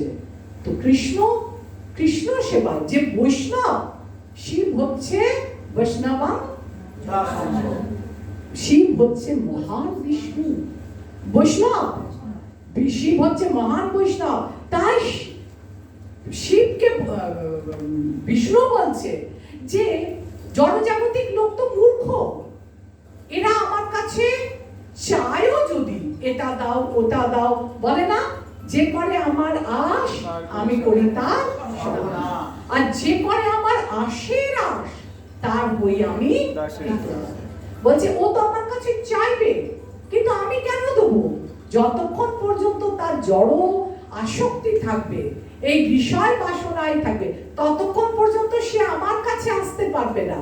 আমার কাছে আসার জন্য আমি কি দেব? সচরণামৃত দিয়া বিষয় ভুলাইব। তাকে আমি আমার কাছে টেনে নেওয়ার জন্য তার এই জাগতিক বিষয়গুলোকে, অ্যাটাচমেন্ট গুলোকে আমি ডিটাচমেন্ট করে দেবো, আমি সরিয়ে দেবো তার কাছ থেকে, যাতে করে সে তাড়াতাড়ি আমার কাছে চলে আসতে পারে। এর জন্য আমাদের কি দরকার? শ্রদ্ধা, বিশ্বাস। শ্রদ্ধা শব্দে বিশ্বাস, সুদৃঢ় নিশ্চয়, কৃষ্ণে ভক্তি কইলে সর্বকর্মকৃত হয়। যদি আমরা একাগ্র চিত্তে শ্রদ্ধা সহকারে দৃঢ়তার সাথে ভগবান শ্রীকৃষ্ণের পাদপদ্মে নিজেকে সমর্পণ করি, তাহলে আমাদের সব রকম জাগতিক বাসনা নিজের থেকে পূর্ণ হয়ে যাবে, আমাকে আলাদা করে আর কিছু দিতে হবে না। সেই একই রকম জিনিস দেখুন 43 নম্বর শ্লোকে বলছে, জামিমাং পুষ্পিতাং বাচাং প্রবদন্ত বিপশ্চিতা বেদবাদ রতা পার্থ নন্নত স্থিতি বাদিনা কামাত্মান স্বর্গপারা জন্ম কর্ম ফল প্রদান ক্রিয়া বিশেষ বহুলাং ভোগৈশ্বর্য গতিং প্রতি। অনুবাদ: বিবেক বর্জিত লোকেরাই বেদের পুষ্পিত বাক্যে আসক্ত হয়ে স্বর্গসুখ ভোগ, উচ্চকুলে জন্ম, ক্ষমতা লাভ আদি সকাম কর্মকে জীবনের চরম উদ্দেশ্য বলে মনে করে। ইন্দ্রিয় সুখ ভোগ ও ঐশ্বর্যের প্রতি আকৃষ্ট হয়ে তারা বলে যে তার ঊর্ধ্বে আর কিছুই নেই। কিন্তু যারা যারা যারা কৃষ্ণ ভক্ত নয়, বিবেক বর্জিত লোকরা, এরা বেদে পুষ্পিত বাক্য, বেদে লেখা আছে না যে তুমি এটা করলে ওটা পাবে, ওটা করলে ওটা পাবে। তাহলে আপনারা বলতে পারেন বেদে তাহলে কেন কর্মকাণ্ডের কথা লেখা আছে? বেদে বলেছে না, ভগবানই তো বলেছে যে তুমি যজ্ঞ করো, যজ্ঞ হলে, যজ্ঞ মানেই হচ্ছে বিষ্ণুকে সন্তুষ্ট করা, আর বিভিন্ন দেবতাদের সন্তুষ্ট করো, তাহলে ইন্দ্রকে সন্তুষ্ট করলে ইন্দ্র তোমাদের বৃষ্টি দেবে, আর তোমরা যাকে যাকে যেভাবে সন্তুষ্ট করবে সেই সব দেব দেবতারা, লক্ষ্মী তোমাদের ধন দেবে, সরস্বতী বিদ্যা দেবে। বলছে এসব তো, এই পুষ্পিত বাক্য তো বেদেই লেখা আছে, তাহলে বেদ আমরা মানবো না কেন? এটা তো ভগবানেরই কথা। তখন তার উত্তরে বলছে যে আচ্ছা এখানে আরেকটু কিছু আছে, হ্যাঁ, যারা ভগবানের কৃষ্ণ ভক্ত নয়, ভগবান এখানে স্বর্গকে বিষ বৃক্ষের সঙ্গে তুলনা করেছে। বলছে যারা ভগবানকে বিশ্বাস করে না, তারা ভাবে এই জীবনে স্বর্গই হচ্ছে আমাদের একমাত্র গন্তব্যস্থল। কিন্তু স্বর্গ, নরক যা কিছু আছে, পাপ পুণ্য, এই সব কিছুর ঊর্ধ্বে একটা চিন্ময় জগৎ আছে। স্বর্গের ঊর্ধ্বেও একটা চিন্ময় জগৎ আছে, যেটা সাধারণ লোকে জানে না। তাই তারা মনে করে যে স্বর্গে যাওয়া মানে আমাদের, সেটাই আমাদের গন্তব্যস্থল, সেখানেই আমরা ইন্দ্রিয় তৃপ্ত করব, সেখানেই আমরা 10,000 বছর বাঁচব।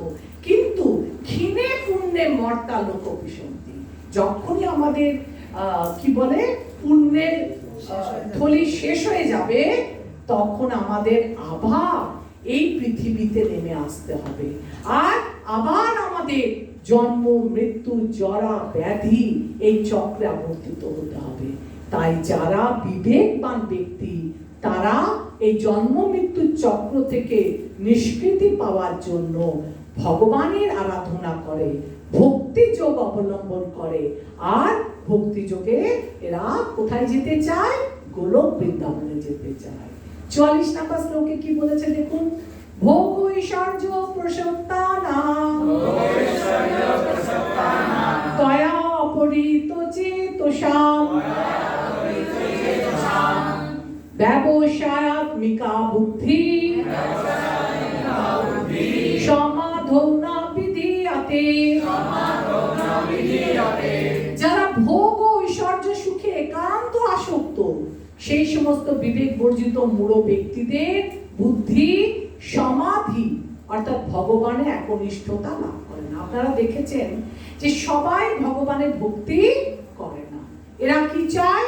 এরা এই জড় জগতে ভোগে ভোগ বিলাসে নিজেদের জীবন কাটাতে চায়, এবং এই ভোগ বিলাস করতে করতে, এই যে বেদে কেন লেখা আছে যে সকাম কর্ম, এরা ভোগ বিলাস করতে চায়। মা দুর্গা বলছে, নাও আমি ভোগের পসরা সাজিয়ে রেখেছি, তুমি যত খুশি ইন্দ্রিয় তৃপ্তি করো, যা চাইবে আমি দেব, ধন জন গৃহ বাড়ি সুখ স্বাচ্ছন্দ্য পরিবার বর্গ সবাইকে দেব, কিন্তু তোমরা এই জড় আসক্তির ফলে জন্ম জন্মান্তর ধরে এই জন্ম মৃত্যু জরা ব্যাধির চক্রে ঘুরবে। এই সবার কিছুর ঊর্ধ্বে যদি যেতে চাও, তাহলে কি করতে হবে না, এই সমস্ত জাগতিক আকাঙ্ক্ষা থেকে তোমাদের মুক্তি পেতে হবে। আচ্ছা,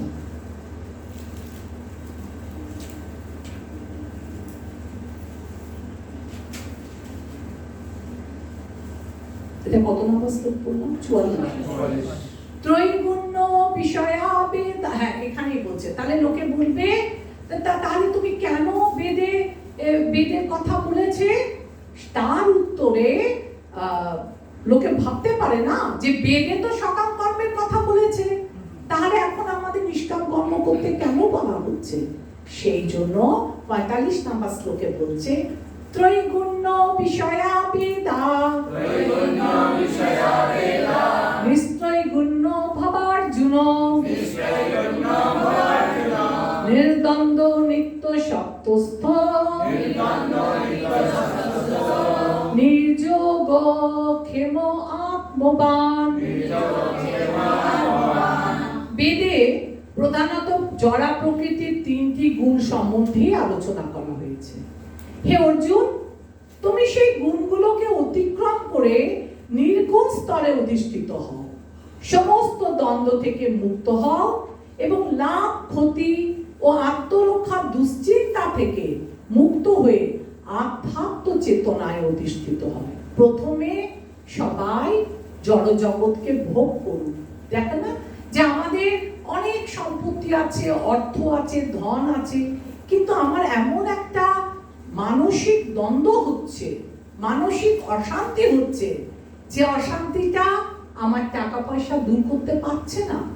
আমার ধন, আমার বাড়ি, আমার গাড়ি, এই সব কিছু থাকা সত্ত্বেও আজ আমি মনের দিক থেকে কাঙ্গাল। আমার মনের মধ্যে যে গ্লানি, যে উৎকণ্ঠা, সেটা আমি কি করে নিবারণ করব? ধন জন টাকা পয়সা প্রচুর, এই যে দেখেন না যে বিভিন্ন দেশ থেকে সবাই কি হয়ে যাচ্ছে, কৃষ্ণ ভক্ত আসছে, হ্যাঁ, আমেরিকা থেকে, আফ্রিকা থেকে, ইউকে থেকে দলে দলে লোক। তাদের টাকা পয়সার অভাব নেই, ধন দৌলতের অভাব নেই, অভাব কিসে? মানসিক শান্তি। তারা সবাই মেন্টাল পিস চায়। এই মেন্টাল পিসটা আপনার এই জড় জাগতিক কর্মকাণ্ডে পাওয়া যায় না।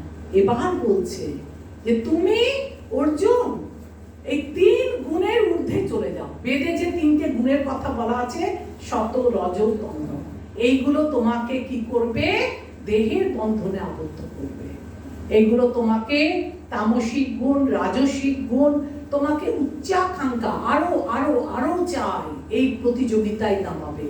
এবার তোমার স্টেজ হচ্ছে ধীরে ধীরে যখন তুমি স্যাচুরেটেড হয়ে যাবে টাকা পয়সা, ধন দৌলতে, আর তোমাকে যখন এইগুলোতে আর কোনো তোমার মোহ থাকবে না, তখন তুমি দেখবেন না ভেলোরে, আমার তো অভিজ্ঞতা আছে, ভেলোরে কিংবা এতে অ্যাপোলোতে, দাক্ষিণাত্যের অ্যাপোলো, সাউথের অ্যাপোলোতে আমি একবার গেছিলাম, তখন দেখলাম মুমূর্ষু রোগী, ব্রেন অপারেশন হচ্ছে, কেউ ক্যান্সারে ভুগছে, তাদের একটাই উদ্দেশ্য যে আর টাকা পয়সা, বাড়ি গাড়ি কিচ্ছু দরকার নেই, সবাই ভগবানকে ডাকছে।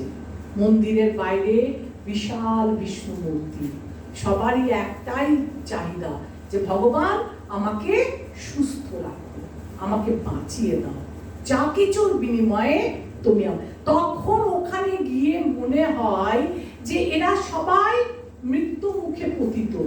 এরা হয় কেউ 1 মাস, কেউ 2 মাস, কেউ 10 দিন, কেউ 4 দিন, এদের আয়ু খুব ক্ষণস্থায়ী।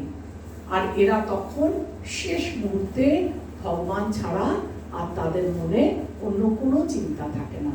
তাই বলছে এই যে প্রকৃতির 3 গুণ, এই যে বেদের পুষ্পিত বাক্য, দেখুন আপনাদের বইয়ে লেখা আছে পুষ্পিত বাক্য, মানে যার দ্বারা আমরা স্বর্গালোক অবধি যেতে পারি, সেইগুলো আস্তে আস্তে মানুষের মন থেকে দূর হয়ে যায়। বলছে এই সব কিছুর ঊর্ধ্বে তুমি ওঠো, এই 3 গুণের ঊর্ধ্বে উঠে তুমি কোথাও যাও, এই কোথায় নির্গুণ স্তরে অধিষ্ঠিত হও, সমস্ত দ্বন্দ্ব মুক্ত হও, লাভ ক্ষতি আত্মরক্ষা দুশ্চিন্তা থেকে মুক্ত হয়ে আধ্যাত্ম চেতনায় অধিষ্ঠিত হও। তখন আপনাকে আর কোনো বাধা থাকবে না ভগবানকে আরাধনা করা। এসব তো অনেক হলো, আমরা বলি না যে অনেক সময় দেখবেন কোনো ছোট বাচ্চা ভগবানের ভক্তি করতে চায়, ঘর থেকে তখন কি বলে, এটা তোর বয়স হয়নি এখন ভক্তি করা। কিন্তু যে ভক্তি করতে চাইছে তার অন্তরে ভগবান বিরাজ করছে, সবাই না চাইলেও ভগবান স্বয়ং তাকে পথ দেখাবে আর নিয়ে আসবে। কি বলছে এখানে দেখুন, কুলক্ষয় বলেছিল না, যদি স্বর্গাদি লাভ পরম ফলই নয়, তবে কেন বেদে তার সাধন রূপ কর্মাদির বিধান করে, তার উত্তরে কৃষ্ণ বলেছে। ওই যে বললাম যে বেদে বলেছে যে সকাম কর্ম করো, এই যে যজ্ঞ করো, বলি দাও, স্বর্গে যাবে, কেন বলেছে?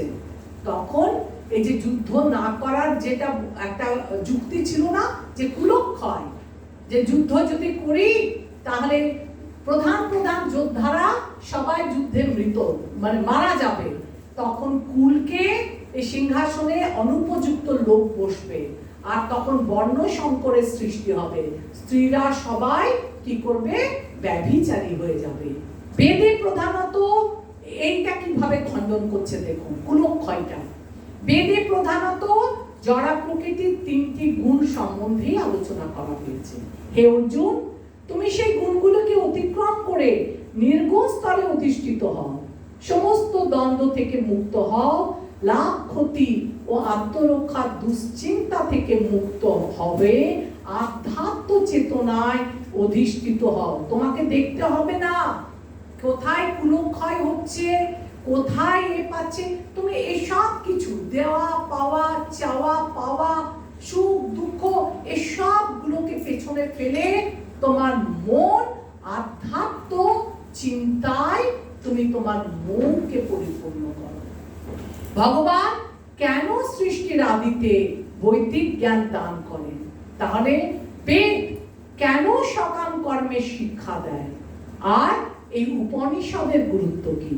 তাহলে সৃষ্টির শুরুতে ভগবান কেন দিচ্ছে মানুষকে ক্রমে ক্রমে ভক্তির পথে নিয়ে আসার জন্য?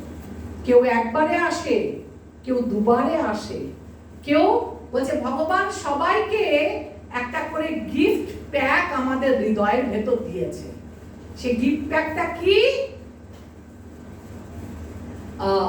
ব্রহ্মাণ্ড ভূমিতে কোন ভাগ্যবান জীব গুরু কৃষ্ণের কৃপায় পায় ভক্তিলতা বীজ। আমাদের সবার হৃদয়ে এই ভক্তিলতা বীজটা একটা গিফট প্যাকের মতো নিহিত আছে। এই গিফট প্যাকটা কেউ অল্প বয়সে খুলে নিল, কেউ আরেকটু যৌবনে, কেউ কৈশোরে, আর কেউ বার্ধক্যে গিয়ে ওই ভক্তিলতা বীজের গিফটটা খুলল, আর কেউ সারা জীবনেও ওই গিফট প্যাক ভক্তিলতা বীজটাকে সে খুলতে পারল না। তাকে আবার পরবর্তী জীবন নিতে হবে, তখন যদি ভক্তির মাধ্যমে সে করে। প্রত্যেকের হৃদয়ে এই ভক্তিলতা বীজ আছে। কারুর এই বীজটা অঙ্কুরিত হয় ছোট বয়সে, কারুর বড় বয়সে, কারুর আরো বড় বয়সে, কারুর বার্ধক্যে, আর কেউ সারা জীবন এই ভক্তিলতা বীজটাকে ইউজ করতে পারে না। আর উপনিষদের গুরুত্ব কি? এই যে আমাদের গীতোপনিষদ, গীতার মাধ্যমে ভগবান আমাদেরকে ভক্তি করতে শেখাচ্ছে। গীতার মাধ্যমে আমাদের শেখাচ্ছে। বেদে কি আছে? বেদে ক্রমান্বয়ে ধীরে ধীরে ধীরে ধীরে ভক্তি করতে শেখাচ্ছে। যে তুমি স্বর্গে যাও, স্বর্গে সুখ ভোগ করো, কিন্তু এটাই তোমার টার্গেট না। এটা তোমার টার্গেট না স্বর্গ যাওয়া। পাপ পুণ্য দুটোই করা উচিত না। উচিত কি? উচিত হচ্ছে তোমাকে এই জীবনে ভক্তি করে, ভক্তির মাধ্যমে ভগবত তত্ত্ব জ্ঞান তুমি গীতা থেকে সংগ্রহ করো, উপনিষদ থেকে সংগ্রহ করো, আর এই জীবনেই তুমি ভগবত ধামে চলে যাও। এরপরে শ্লোকটা দেখুন। জবানার্থ উপদান উদপানে সর্বত সন্ততোদকে ভবান সর্বেষু বেদেষু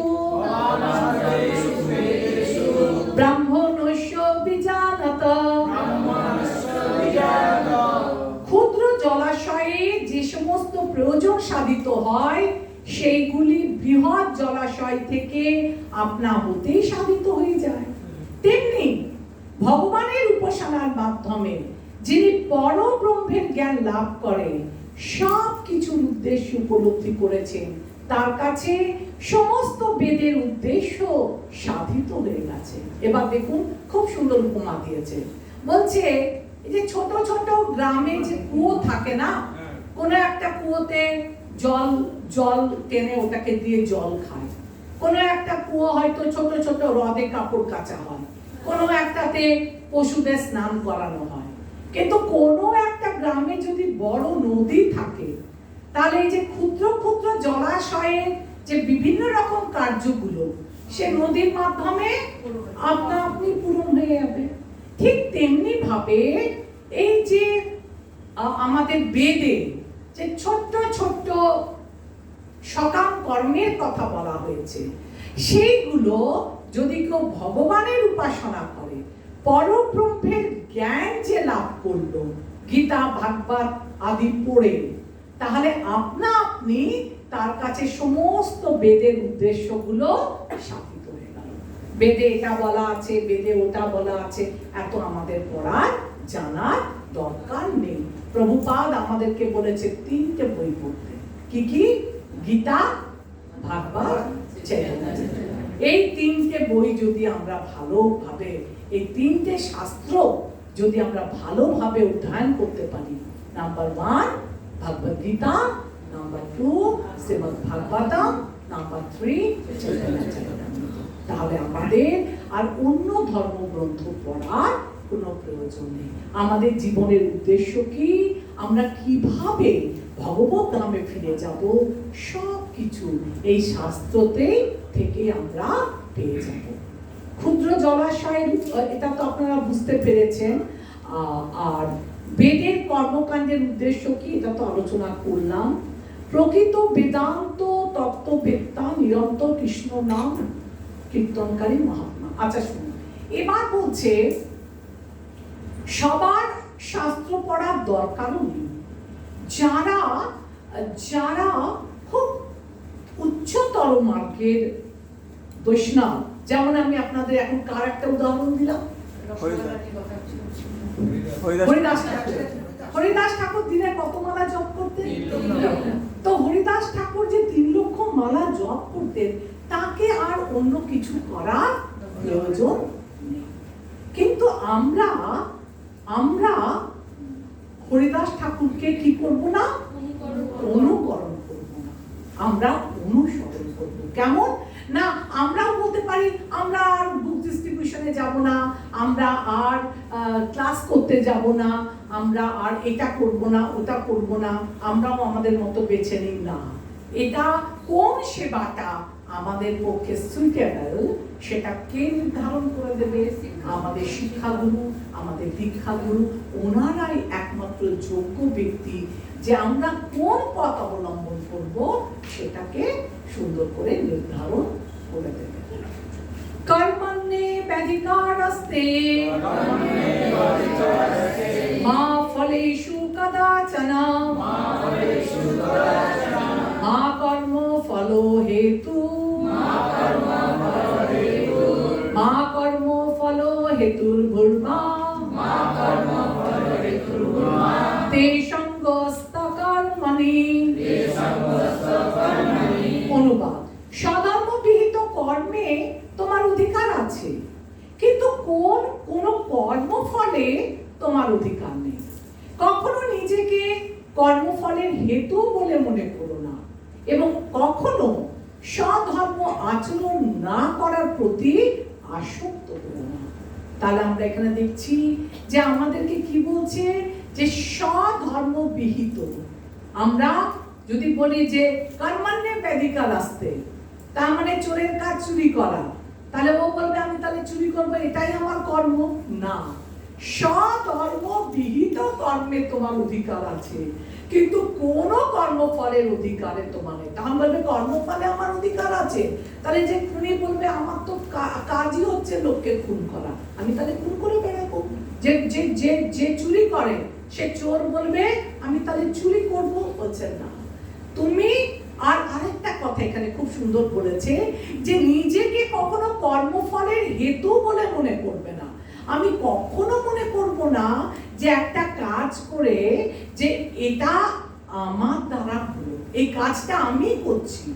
কিন্তু আমরা যখন একটা কাজ করি, আমি কাজটা করলো, যে রান্না করছে সবাই প্রসাদ পেয়ে ভগবানকে ভোগ লাগিয়ে বললো খুব ভালো হয়েছে প্রসাদটা, তো যে রাঁধুনি সে কখনো ভাববে না যে এটা আমার ক্রেডিট, কারণ যে রান্না করছে তাকে জোগাড় দেওয়ার জন্য আরো কোনো মাতাজিরা আছে, তার কাজটা সুষ্ঠুভাবে হওয়ার জন্য কোনো প্রভুজি গিয়ে বাজার থেকে সবজিপাতি কিনে এনেছে, হ্যাঁ, তারপরে আরো মাতাজিরা মিলে ওটাকে কুটে দিয়েছে, আরো প্রভুজিরা সেটা ভগবানকে ভোগ নিবেদন করেছে, তবে গিয়ে সেই প্রসাদের আস্বাদন করে সবাই খুশি হয়ে বলছে প্রসাদ গ্রহণ।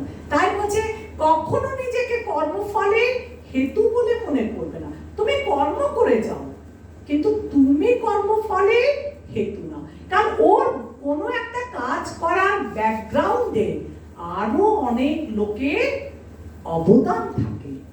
আমরা দেখি না কেউ নাটক করছে কি নাচ করছে, তো যাকে আমরা দেখতে পাচ্ছি ও বলবে আমি নাটকটা করেছি, আমার কৃতিত্ব না। এর পেছনে যে মাতাজি শিখিয়েছে, যে মাতাজি নৃত্য শেখালো, যে মাতাজিরা গান সঙ্গীত পরিচালনা করলো, যার বাড়িতে প্রতিদিন রিহার্সাল হলো, এরা কিন্তু এই সকলে এটার অংশীদার। যদি ভালো হয় ভালো, যদি খারাপ হয় খারাপ। কেউ যখন পাপ কাজ করে না, পাপ কাজেরও এই যে আমরা বলি না যে আমিষ খাওয়া, আমিষ পাচ্ছে, সেটা হচ্ছে পাপ কাজ। যে রান্না করছে, যে ভক্ষণ করছে, সে পাপ ভক্ষণ করছে, কিন্তু যে রান্না করছে সেও পাপী। যে বাজার থেকে কিনে আনছে সেও পাপ, মানে পাপের ভাগটা শেয়ার হয়ে যাচ্ছে। যে পশুটাকে হত্যা করছে সেও এর অংশীদার, সে যে কিনে আনছে, যে রান্না করছে, যে পরিবেশন করছে, যে ভক্ষণ করছে, এরা কিন্তু একই সাথে সবাই পাপ ভক্ষণ করছে, পাপের অংশীদার। ঠিক কথা। তাহলে আমরা কি দেখলাম? স্বধর্মবিহিত কর্মে তোমার অধিকার আছে, কিন্তু কোন কর্মফলে তোমার অধিকার নেই। কখনো নিজেকে কর্মফলের হেতু বলে মনে করো না, এবং কখনো স্বধর্ম আচরণ না করা থেকে আসক্ত হও না। কর্তব্য কর্ম কর্মকার আমি প্রথমে একবার বলে দিয়েছিলাম, এটাকে অন্য ফর্মে লেখা আছে। কর্ম কর্মকার 3 কি কি? কর্ম, অকর্ম, এটারই একটা ফর্ম। এটা কর্ম কোনটা? শাস্ত্রবিহিত কর্ম হচ্ছে কর্ম। আর বিকর্ম কোনটা? যেটা শাস্ত্রের বিপরীতে, শাস্ত্রের কথা না মেনে যে কাজ করা, পাপ আচরণ গুলো করা হয়। আর অকর্ম কোনটা? ভগবানের যখন আমরা ভক্তি করি, ভগবানের সেবায় যখন আমরা যুক্ত হয়, সেখানে যে সমস্ত কাজগুলো হয় সেটা হচ্ছে যোগস্থ গুরু কর্মাণি সঙ্গম তক্তা ধনঞ্জয় সিদ্ধা সিদ্ধং সমভূতা সমতম যোগ উচ্যতে। অনুবাদ: হে অর্জুন, ফল ভোগের কামনা পরিত্যাগ করে ভক্তি যোগস্থ হয়ে স্বধর্ম বিহিত কর্ম আচরণ করো। কর্মের সিদ্ধি ও অসিদ্ধি সম্বন্ধে যে সমবুদ্ধি, তাকে যোগ বলা হয়। যোগ আমরা আগেও পড়েছি। যোগ কাকে বলছে? যোগ হচ্ছে যখন আমরা আমাদের মনকে একাগ্র করে ভগবানের চিন্তায় মগ্ন হব, তখন সে প্রকৃত যোগী। যখন আমরা ইন্দ্রিয়গুলোকে সংযম করে একাগ্র চিত্তে, আমাদের মন খুব অস্থির, বললাম না, আমরা গুরুদেবের কাছে মন্ত্র নিই না। এই মন্ত্র শব্দের অর্থ কি? মন্ত্র মানে কি? যার দ্বারা এই বহির্মুখী মনকে অন্তর্মুখী করা হয়, তাকেই বলা হয় মন্ত্র। যখন আমরা দীক্ষা নিই, গুরুদেব আমাদের মন্ত্র দেয়। এই মন্ত্র জপের মাধ্যমে আমাদের বহির্মুখী মনকে কি করে? অন্তর্মুখী করে তোলে। এটাই হচ্ছে আমাদের মন্ত্র। তো বলছে যোগ কাকে বলে? না, যখন আমরা আমাদের ইন্দ্রিয়গুলোকে সংযত করে ভগবানের চিন্তায় একাগ্র চিত্ত হয়ে ভগবানের সাথে আমাদের মনকে যুক্ত করব, সেটাই হচ্ছে যোগ। পরমেশ্বর কে? পরমেশ্বর হচ্ছেন ঈশ্বর পরম কৃষ্ণ, সচ্চিদানন্দ বিগ্রহ, অনাদির আদি গোবিন্দ, সর্বকারণ কারণ। আর বর্ণাশ্রমের উদ্দেশ্য কি? বর্ণাশ্রমের উদ্দেশ্য হচ্ছে বিষ্ণুকে আরাধনা করা, বিষ্ণুর উপাসনা করা, বিষ্ণুকে সন্তুষ্ট করা। এই যে আমরা যজ্ঞ করি, যজ্ঞ মানে কি? যজ্ঞের আরেক নামই হচ্ছে বিষ্ণু। বিষ্ণুকে সন্তুষ্ট করাই হচ্ছে যজ্ঞ। দূরে নহি পরং কর্ম, বুদ্ধি যোগ ধনঞ্জয়, বুদ্ধ শরণম অনিচ্ছ, বুদ্ধ শরণম অনিচ্ছ, কৃপণা ফল হে তব। অনুবাদ: হে ধনঞ্জয়, বুদ্ধি যোগ দ্বারা ভক্তির অনুশীলন করে সকাম কর্ম থেকে দূরে থাকো এবং সেই চেতনায় অধিষ্ঠিত হয়ে ভগবানের শরণাগত হও। যারা তাদের কর্মের ফল ভোগ করতে চায়, তারা কৃপণ। আমি আগের দিন না, এটা কার্পণ্যদোষ উপহত স্বভাব, তখন আমি এই কৃপণ শব্দটা নিয়ে আলোচনা করেছিলাম। কৃপণ কাকে বলে? যে কর্মের ফল নিজে ভোগ করতে চায়, যে অমূল্য মনুষ্য জীবন, যার ধন ভগবানের সেবায় না লাগায়, এই অমূল্য মনুষ্য জীবনকে বা ধনকে যে ভগবানের সেবায় না লাগায় তাকে বলা হয় কৃপণ। আর এর ফলে যে মহৎ সুখ থেকে তারা বঞ্চিত হয়।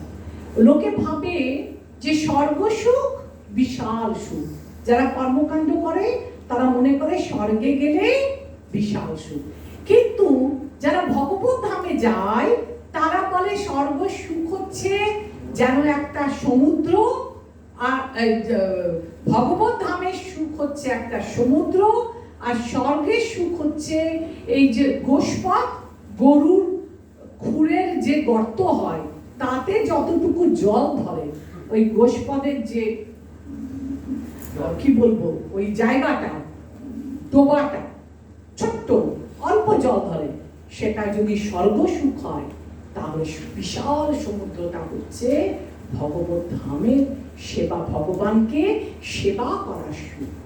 তাই যারা ভগবত ধামের সেবা করে ভগবানের, তাদের কাছে স্বর্গ সুখ হচ্ছে তুচ্ছ তাচ্ছিল্য। কিন্তু কৃপণের দুর্ভাগ্য যে সে নিজের কর্মফল নিজে ভোগ করতে চায়, ভগবানকে তার ফল, তার টাকা পয়সা, তার সম্পদ, তার অমূল্য জীবনকে ভগবানের সেবায় তারা লাগায় না। বুদ্ধিযুক্ত যাহাতিহা উভে সুপ্রীতি দুষ্কৃতে, বুদ্ধিযুক্ত যাহাতিহা উভে সুপ্রীত দুষ্কৃতে, তস্মাৎ যোগায় যুজস্য যোগ কর্মসু কৌশলম। অনুবাদ: যিনি ভগবত ভক্তির অনুশীলন করেন তিনি এই জীবনে পাপ ও পুণ্য উভয় থেকে মুক্ত হন। অতএব তুমি নিষ্কাম কর্মযোগের অনুষ্ঠান করো, সেইটি হচ্ছে সর্বাঙ্গীন কর্মকৌশল। এই যেটা বললাম, যারা ভগবানের ভক্ত তারা পাপ এবং পুণ্য এই দুটো থেকে মুক্ত হয়। তারা বুদ্ধির যোগকে অবলম্বন করে কর্মযোগ, অথবা সরল ভাষায় এই কর্মযোগ ভক্তি যোগকে বলা, কর্মযোগ বুদ্ধিযোগ এটাই হচ্ছে কি, এটাই হচ্ছে ভক্তিযোগ। এই ভক্তিযোগকে অবলম্বন করে তারা তাদের জীবন অতিবাহিত করে। কর্মযোগ বুদ্ধিযুক্ত হি ফলং তপ্তা হি ফলং তপ্ত মনীষিণা, জন্মবন্ধ বিমুক্তা পদং গচ্ছন্তু নাময়াম। অনুবাদ: মনীষীগণ ভগবানের সেবায় যুক্ত হয়ে কর্মজাত ফল ত্যাগ করে জন্ম মৃত্যুর বন্ধন থেকে মুক্ত হন। এভাবে তারা সমস্ত দুঃখ দুর্দশার অতীত অবস্থা লাভ করে। বলছে যারা মনীষীগণ ভগবানের সেবায় যুক্ত হয় তারা কি করে জন্ম মৃত্যুর বন্ধন থেকে মুক্ত হয় না, তারা নিষ্কাম কর্ম করে আর ফলের আশা না করে এই জীবনে সমস্ত দুঃখ দুর্দশা থেকে মুক্তি লাভ করে। যাদাতে মোহ কৌলীলাং বুদ্ধির ব্যতীত ঋষ্যতি, তদা গন্তাসি নির্বেদং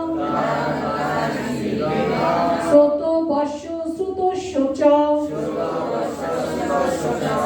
এইভাবে পরমেশ্বর ভগবানের অর্পিত নিষ্কাম কর্ম অভ্যাস করতে করতে যখন তোমার বুদ্ধি মোহরূপ গভীর অরণ্যকে সম্পূর্ণরূপে অতিক্রম করবে, তখন তুমি যা কিছু শুনেছ এবং যা কিছু শ্রবণীয় সেই সবের প্রতি সম্পূর্ণরূপে নিরপেক্ষ হতে পারবে। তার মানে কি বলছে যে এই মোহরূপী কলিলম, এই মোহ মানে জড়জাগতিক মোহ আমাদেরকে কেমন ভাবে আচ্ছন্ন করে দেয় যে আমরা তার থেকে খুঁজে পাই না। একটা জাগতিক উদাহরণ দিয়েছে যে জঙ্গলে বনে আপনি ছুটে চলে গেলেন অন্তরে, তারপর আপনি সেখানে গিয়ে মাঝপথে হারিয়ে গেলেন, জঙ্গলে গিয়ে আপনি পথভ্রষ্ট হলেন, আপনি পথ খুঁজছেন, আপনি পথ দেখতে পাচ্ছেন না, চাপ দিক আপনি নিজেই এসেছেন আর আপনি পথ খুঁজে পাচ্ছেন, আপনি হারিয়ে গেছেন জঙ্গলের ভেতর। ঠিক তেমনি আমরা এই জড় জগতের ভেতর মোহাচ্ছন্ন হয়ে গেছি, আমরা হারিয়ে গেছি, আমরা আমাদের গন্তব্যস্থল খুঁজে পাচ্ছি না। আর এইভাবে ভগবানের অর্পিত আমরা কি করব? নিষ্কাম কর্ম অভ্যাস করতে করতে যখন তোমার বুদ্ধি মোহরূপ গভীর অরণ্যকে সম্পূর্ণরূপে অতিক্রম করবে, যখন আপনি জঙ্গলে হারিয়ে গেছেন, মন আপনাকে খুঁজে দিচ্ছে না, আপনি বুদ্ধির হেল্প নিয়ে মনকে সাথে বুদ্ধিকে অ্যাপ্লাই করে সেই জঙ্গল থেকে আপনি কখনো ধীরে ধীরে বেরোতে পারবেন। ঠিক একইভাবে আমাদের মন চঞ্চল, তাই বুদ্ধিকে আমাদের গ্রহণ করতে হবে। বুদ্ধির সাহায্যে আমাদেরকে এই মায়াবদ্ধ জীব থেকে ভগবত ধামে ফিরে যেতে হবে। শ্রুতি বিপ্রতিপন্না, শ্রুতি বিপ্রতিপন্নাতে যদা শাস্যতি নিশ্চলা সমাধাচলা বুদ্ধিস্তদা যোগম অবাপ্স্যসি সমাধাবচলা বুদ্ধিস্তদা যোগম বাপস্যসি। তোমার বুদ্ধি যখন বেদের বিচিত্র ভাষার দ্বারা আর বিচলিত হবে না এবং আত্ম উপলব্ধির সমাধিতে স্থির হবে, তখন তুমি দিব্য জ্ঞান লাভ করে ভক্তি যোগে অধিষ্ঠিত হবে। ভগবান অনেক রকমের পথ দেখালো, আমরা দেখবো না যে ভক্তি যোগ, আরো পড়বো যখন গীতায় এগিয়ে যাব, অনেক রকম যোগের কথা বলেছে। আর এখন আমরা দেখলাম অর্জুনকে বোঝাবার জন্য আত্মতত্ত্ব জ্ঞান দিল প্রথমে, তারপর কি দিল? তারপরে কর্মকাণ্ড সম্বন্ধে বোঝালো, তারপর কর্মযোগ দিয়ে বলল। যখন বলছে যখন এই বেদের বিচিত্র ভাষা, বেদের ভাষা কি না, কি করে তুমি স্বর্গে যাবে, কিন্তু স্বর্গ আর এই যে পাপ পুণ্য এগুলো আমাদেরকে আমাদের গন্তব্যস্থলে পৌঁছায় না। যখন বুদ্ধির দ্বারা আমরা এটা বুঝতে শিখবো, তখন আমরা কি করব? আত্ম উপলব্ধির সমাধিতে স্থির হব, তখন তুমি দিব্য জ্ঞান লাভ করে ভক্তি যোগে অধিষ্ঠিত হব। তাহলে আমরা 52-53 শ্লোকে কি দেখলাম? যে কেউ একজন পড়ুন, নিষ্কাম কর্ম অভ্যাসের ফল।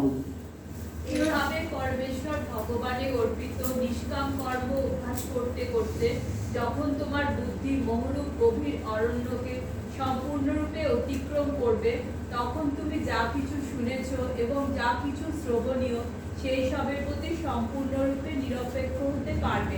তোমার বুদ্ধি যখন বেদের বিচিত্র ভাষার দ্বারা আর বিচলিত হবে না এবং আত্ম উপলব্ধির সমাধিতে স্থির হবে, তখন তুমি দিব্য জ্ঞান লাভ করে ভক্তিযোগে অধিষ্ঠিত হবে। দেখুন, আপনার কাছে 10 টাকা দিয়ে আপনি বাজার থেকে দুটো জিনিস নিয়ে আসলেন, কেউ 20 টাকা দিয়ে কিছু জিনিস আনলো, কেউ 500 টাকা দিয়ে কিছু জিনিস আনলো, কেউ 1000 টাকা দিয়ে জিনিস আনলো। যার কাছে 2000 টাকা আছে সে এই সব জিনিসগুলো একবারে ওই 2000 টাকার ভেতরেই সে পেয়ে যাবে। এবার আপনারা দেখুন, কেউ কর্মকাণ্ড করলো, সকাম কর্ম করলো, কেউ নিষ্কাম কর্ম করলো, কেউ আত্মতত্ত্ব জ্ঞান লাভ করলো, কিন্তু লাস্ট হচ্ছে কি, যার কাছে 2000 টাকা আছে সে যেমন সব জিনিসগুলো নিজের আয়ত্তে করে নিতে পারবে, যার কাছে 2000 টাকা আছে, যার কাছে ভক্তি যোগ আছে, সে বেদের বিভিন্ন বিভিন্ন খেপে খেপে স্বর্গলোকে যাওয়া, বিভিন্ন রকমের বেদের কর্মকাণ্ড, এই সবগুলোকে সে আদায় করে নিতে পারবে যদি সে কি করে, ভক্তি যোগ অবলম্বন করে ভগবানের সেবায় নিজেকে অর্পণ করে। এখানে একটা উদাহরণ দিচ্ছি, মাধবেন্দ্র পুরী। মাধবেন্দ্র পুরী কি বললো, যে আমি এখন আর ভগবান, এটা আপনাদের তাৎপর্য আছে, পড়ে নেবেন, ভগবান এখন আমি তোমার পুজো অর্চনা এগুলো কিছু করতে পারছি না, কারণ ওই যে আপনাদের বললাম বাইরে যাওয়ার যে সমস্ত সেবাগুলো, ওগুলো আমি এখন আর কিছু করতে পারছি না। আমি এখন কি করছি, আমি হাত দিয়ে তোমার মন্দির, আমার সমস্ত ইন্দ্রিয় দিয়ে আমি কি করছি, ভগবানের সেবায় লাগিয়েছি। তাই বেদের কর্মকাণ্ড বা বাহ্যিক যে ক্রিয়াকলাপ, সেগুলো আমি আর কিছু করতে পারছি না, কারণ আমার নয়নে স্বপনে শয়নে জাগরণে আমি কেবল তোমাকেই দেখতে পাই। যেহেতু মাধবেন্দ্র পুরীর অবস্থাটা অনেক উন্নত, তাই আমরা তাকে অনুকরণ করব না। তিনি কি করতেন, হাত দিয়ে মন্দির মার্জনা করতেন, তিনি চোখ দিয়ে ভগবানের রূপ দর্শন করতেন, তিনি কান দিয়ে ভগবানের লীলা কথা শ্রবণ করতেন, প্রত্যেকটা পা দিয়ে প্রদক্ষিণ করতেন, মন্দির প্রদক্ষিণ করতেন। এইভাবে সমস্ত অঙ্গ দিয়ে, সমস্ত ইন্দ্রিয় দিয়ে ঋষিকেশ সেবনম ভক্তির উচ্চতে, এইভাবে তিনি ভক্তি করতেন। তাই মাধবেন্দ্র পুরী বললেন, আমার আর বাইরের উপাচার করার প্রয়োজন নেই, এখন আমি সর্বদা শুতে বসতে উঠতে আমি সব সময় চোখের সামনে ভগবানের রূপ দর্শন করছি, আর সেই মতো আমি আমাকে নিয়োজিত করছি। সমাধি কি? সমাধি কি? সমাধি হচ্ছে যখন আপনি আপনার বহিরিন্দ্রিয়কে সংযত করে, মনকে আত্মেন্দ্রিয় করে, মনকে বহির জগৎ থেকে বার করে, বহির জগৎ কি বলে, বাইরের জগৎ থেকে হৃদয়ের ভেতরে। মন্ত্র কাকে বলে বললাম? মন্ত্র হচ্ছে মনটাকে ভেতরে নিয়ে, হ্যাঁ, অন্তর্মুখী, বহির্মুখী মনটাকে যখন আপনি অন্তর্মুখী করতে পারবেন, আপনার সমস্ত ইন্দ্রিয়গুলোকে সংযত করে আপনার মনকে যখন ভগবানের সাথে কি করবেন, যুক্ত করতে পারবেন, সেটাই হচ্ছে যোগ। তো আমাদের আজ এখানেই শেষ করছি। হরে কৃষ্ণা কৃষ্ণা কৃষ্ণা হরে হরে, হরে রাম রাম রাম হরে হরে। এখানেই রইল আজ অমৃত লহরী, দুহাত তুলিয়া বলো। আপনাদের জন্য একটা বিশেষ অ্যানাউন্সমেন্ট, যে আজকে মঙ্গলবার, পরের মঙ্গলবার আপনারা আপনাদের ওপেন বুক যে প্রথম প্রশ্নটা, প্রভুপাদের মুড অ্যান্ড মিশন, আপনারা সবাই আমাকে সাবমিট করবেন। এই সামনে শুক্রবার আপনাদের ক্লাস নেই, তাই পরের মঙ্গলবার আপনারা অনেকটা সময় পাচ্ছেন, আপনারা সকলে ওইটা লিখুন 450 থেকে 500 শব্দে এবং আমাকে জমা দিয়ে দিন। আপনারা যদি এই ক্লাসের সাথে সাথে না লেখেন, পরে কিন্তু আর সময় পাবেন না, ক্লাসের সাথে সাথে করতে হবে। আর এই যে আপনাদের ক্লোজ বইয়ের প্রশ্নগুলো আপনারা সাথে সাথে করুন। আপনারা বই এনেছেন না সবাই? বই খুলুন, বই খুলে আজকে আমরা পড়েছি শ্লোক নাম্বার কত পর্যন্ত? 53। আপনি দেখুন 2-এর 41 নাম্বার শ্লোক, আর এই আপনাদের 25 হ্যান্ডবুকের 25 পাতা, 2-এর 41। হ্যাঁ, গাছের গোড়ায় জল দিলে যেমন সারা গাছে জল দেওয়া হয়, তেমনি সব কিছু উৎস ভগবানের সেবা করলে, আত্মীয় স্বজন, বন্ধু বান্ধব, সমাজ, জাতি আদি সকলেরই সেবা করা হয়ে যায়। আপনারা পেন্সিল দিয়ে এটা টিক করে দিন। 2-41 আজকে আমি ক্লাসে এটা আলোচনা করেছি না, তো এটা আপনারা সকলে বুঝে গেছেন, এটা বোঝাবার আর দরকার নেই। এবার 2-21টা দেখুন। 2-21 আপনার হ্যান্ড বই পেজ নাম্বার 25 আপনারা এনেছেন না? হ্যাঁ, এই একই সাথে আপনাদের বইও দাগ দেবেন আর হ্যান্ড বই দেখুন। একটি অস্ত্রোপচারের অর্থ হলো রোগীকে রোগমুক্ত করা, এবং এর অর্থ তাকে হত্যা করা নয়। তেমনি শ্রীকৃষ্ণের আদেশে যুদ্ধ করা সকলের মঙ্গলের জন্যই ঘটে থাকে, এবং এই রূপে পাপের প্রতিক্রিয়া পতিত হবার কোনো সম্ভাবনা থাকে না। দেখুন, একজন ভাবতে পারে যে ডাক্তার একটা পেশেন্টের অঙ্গটাকে কেটে বাদ দিয়ে দিল, তার মানে কত বড় পাপ কাজ করলো। কিন্তু না, সেটা পাপ কাজ নয়, কারণ এই অঙ্গটাকে কেটে বাদ না দিলে সে রোগী হয়তো বাঁচত না, সে বিষে বিষক্ষয় পুরো সর্বশরীরে হয়তো সেই পয়জন কি হতো, ছড়িয়ে পড়তো। তেমনি ভাবে অর্জুনকে ভগবান বলেছেন তুমি যুদ্ধ করো, তাই গুরু যে কথা শিষ্যকে বলবে শিষ্যের সে কথা মেনে চলা উচিত। তাই ভগবান বলেছে বলে তুমি যুদ্ধ করছো, এখানে তুমি কখনোই পাপের ভাগীদার হবে না। আপনাদের আমি আগের দিনকে ডিসকাস করলাম না যে একটা দেশের সঙ্গে আরেকটা দেশের যখন যুদ্ধ হচ্ছে, তখন একজন সোলজারকে বললো ফায়ার, গুলি করলো, অপরদেরকে হত্যা করলো, সেটা কিন্তু পাপ না, ওটা ওর কর্তব্য কর্ম। আর যখন সে নিজের বাড়িতে এসে কাউকে ঝগড়াঝাটি করে গুলি করে দিল, সেটা। তেমনি ভগবান বলেছে যে তুমি যুদ্ধ করো, তাই এখানে অর্জুনের কখনো পাপের ভাগী হবে না। আপনার তার ওটা ঠিক মানুন, ওপরটা দেখুন। যদিও একজন খুনের আসামি বিচারের সর্বোচ্চ শাস্তি মৃত্যুদণ্ড প্রাপ্ত হয়, তথাপি বিচারকের দোষ দেওয়া যায় না, যেহেতু তিনি বিচারের রীতি অনুসারে শাস্তি প্রদান করে থাকেন। তেমনি শ্রীকৃষ্ণ যখন যুদ্ধ করার আদেশ দেন, তখন আমরা সহজেই বুঝতে পারি চরম বিচারের জন্যই তিনি এই হিংসার আশ্রয় গ্রহণ করেছেন, এবং অর্জুন কৃষ্ণের নির্দেশে এই হিংসায় প্রবৃত্ত হচ্ছেন, এবং এই রূপে তিনি পাপের প্রতিক্রিয়ায় পতিত হচ্ছেন না। তো এটা তো আমি হয়ে গেল বলা। এবার 2-22 যেমন ভাবে কোনো এক ব্যক্তি তার পুরাতন বস্ত্র পরিত্যাগ করে নতুন পোশাক পরিধান করে, তেমন ভাবে আত্মাও জীর্ণ ভৌতিক শরীর পরিত্যাগ করে নতুন শরীর গ্রহণ করে। এই যে পুরাতন বস্ত্র পরিধান করে আমরা নতুন, এটা আমি অনেক সুন্দর আলোচনা করেছি যখন আমি পড়াচ্ছিলাম, তাই না? তো এখানে আপনাদের কারো কোনো তো প্রশ্ন নেই, এটা তো বোঝানো হয়ে গেছে। আর তার উপরে দেখুন 2-20 অনেক সময় মেঘের আড়ালে ঢাকা পড়ে যাবার ফলে অথবা অন্য কোনো কারণে সূর্য দেখা যায় না, কিন্তু সূর্যের আলো সর্বদাই সেখানে রয়েছে, এবং আমরা দৃঢ়ভাবে বিশ্বাস করি যে এখন দিনের বেলা।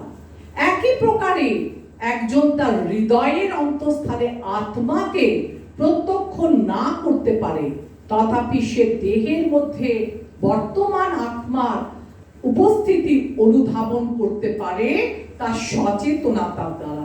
তো আমরাও এটাও আলোচনা করেছিলাম। আপনি এই বৃষ্টির সময় মেঘলাকালে সূর্য দেখতে পাচ্ছি না, বর্ষাকাল, কিন্তু আমরা কি কখনো ভাবি যে সূর্য নেই? না, আমরা সবাই বুঝতে পারি সূর্য আছে, মেঘ তাকে ঢেকেছে। তেমনি ভাবে আমাদের হৃদয়ে যে আত্মা আছে, আমরা কি করে বুঝবো? না, আত্মা আমাদের সমস্ত শরীরে চেতনা দ্বারা সর্বব্যাপ্ত হয়ে আছে। এরপরে এটা কোথায় ছিল? 2-17 কোন ওষুধের প্রভাব যেমন সর্বত্র ছড়িয়ে পড়ে, ঠিক তেমনি আত্মার প্রভাব সমগ্র দেহে প্রভাবিত হয়ে যায়, এবং এটাই আত্মার অস্তিত্বের প্রমাণ। আপনি একটা ছোট্ট হোমিওপ্যাথি একটা ওষুধ খেলেন, আপনার পায়ের গোড়ালিতে খুব ব্যথা, আপনি ব্যথার ওষুধ আর্নিকা খেয়ে নিলেন একদম ছোট্ট সামান্য কয়েকটা ফোঁটা, আর ওইটুকু আপনার ওই ওষুধটা একদম পুরো শরীরে সঞ্চালিত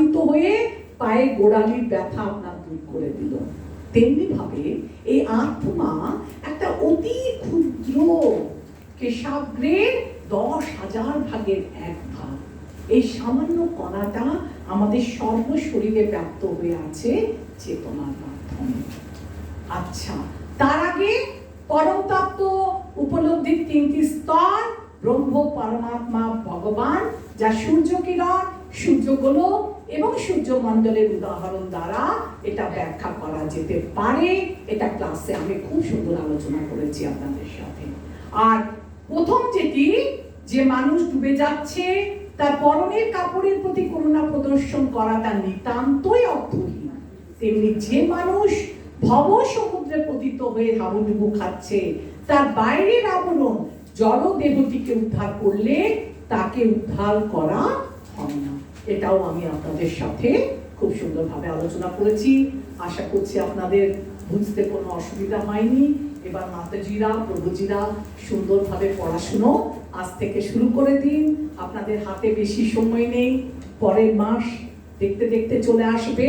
তো আপনারা সমস্ত খোলা বই আজ থেকে লিখতে শুরু করুন, আর বন্ধ বই একই সাথে লিখুন। যার যেখানে যা অসুবিধে আমায় বলবেন। হরে কৃষ্ণ। মাতাজি, মাতাজি বলছি, এই যে এতগুলো যে উপমা রয়েছে তার পরের পেজে 6.34 এগুলো কি সম্পূর্ণ করতে হবে? এখন হ্যাঁ করতে হবে, যেমন যেমন আমি পড়াবো, যেমন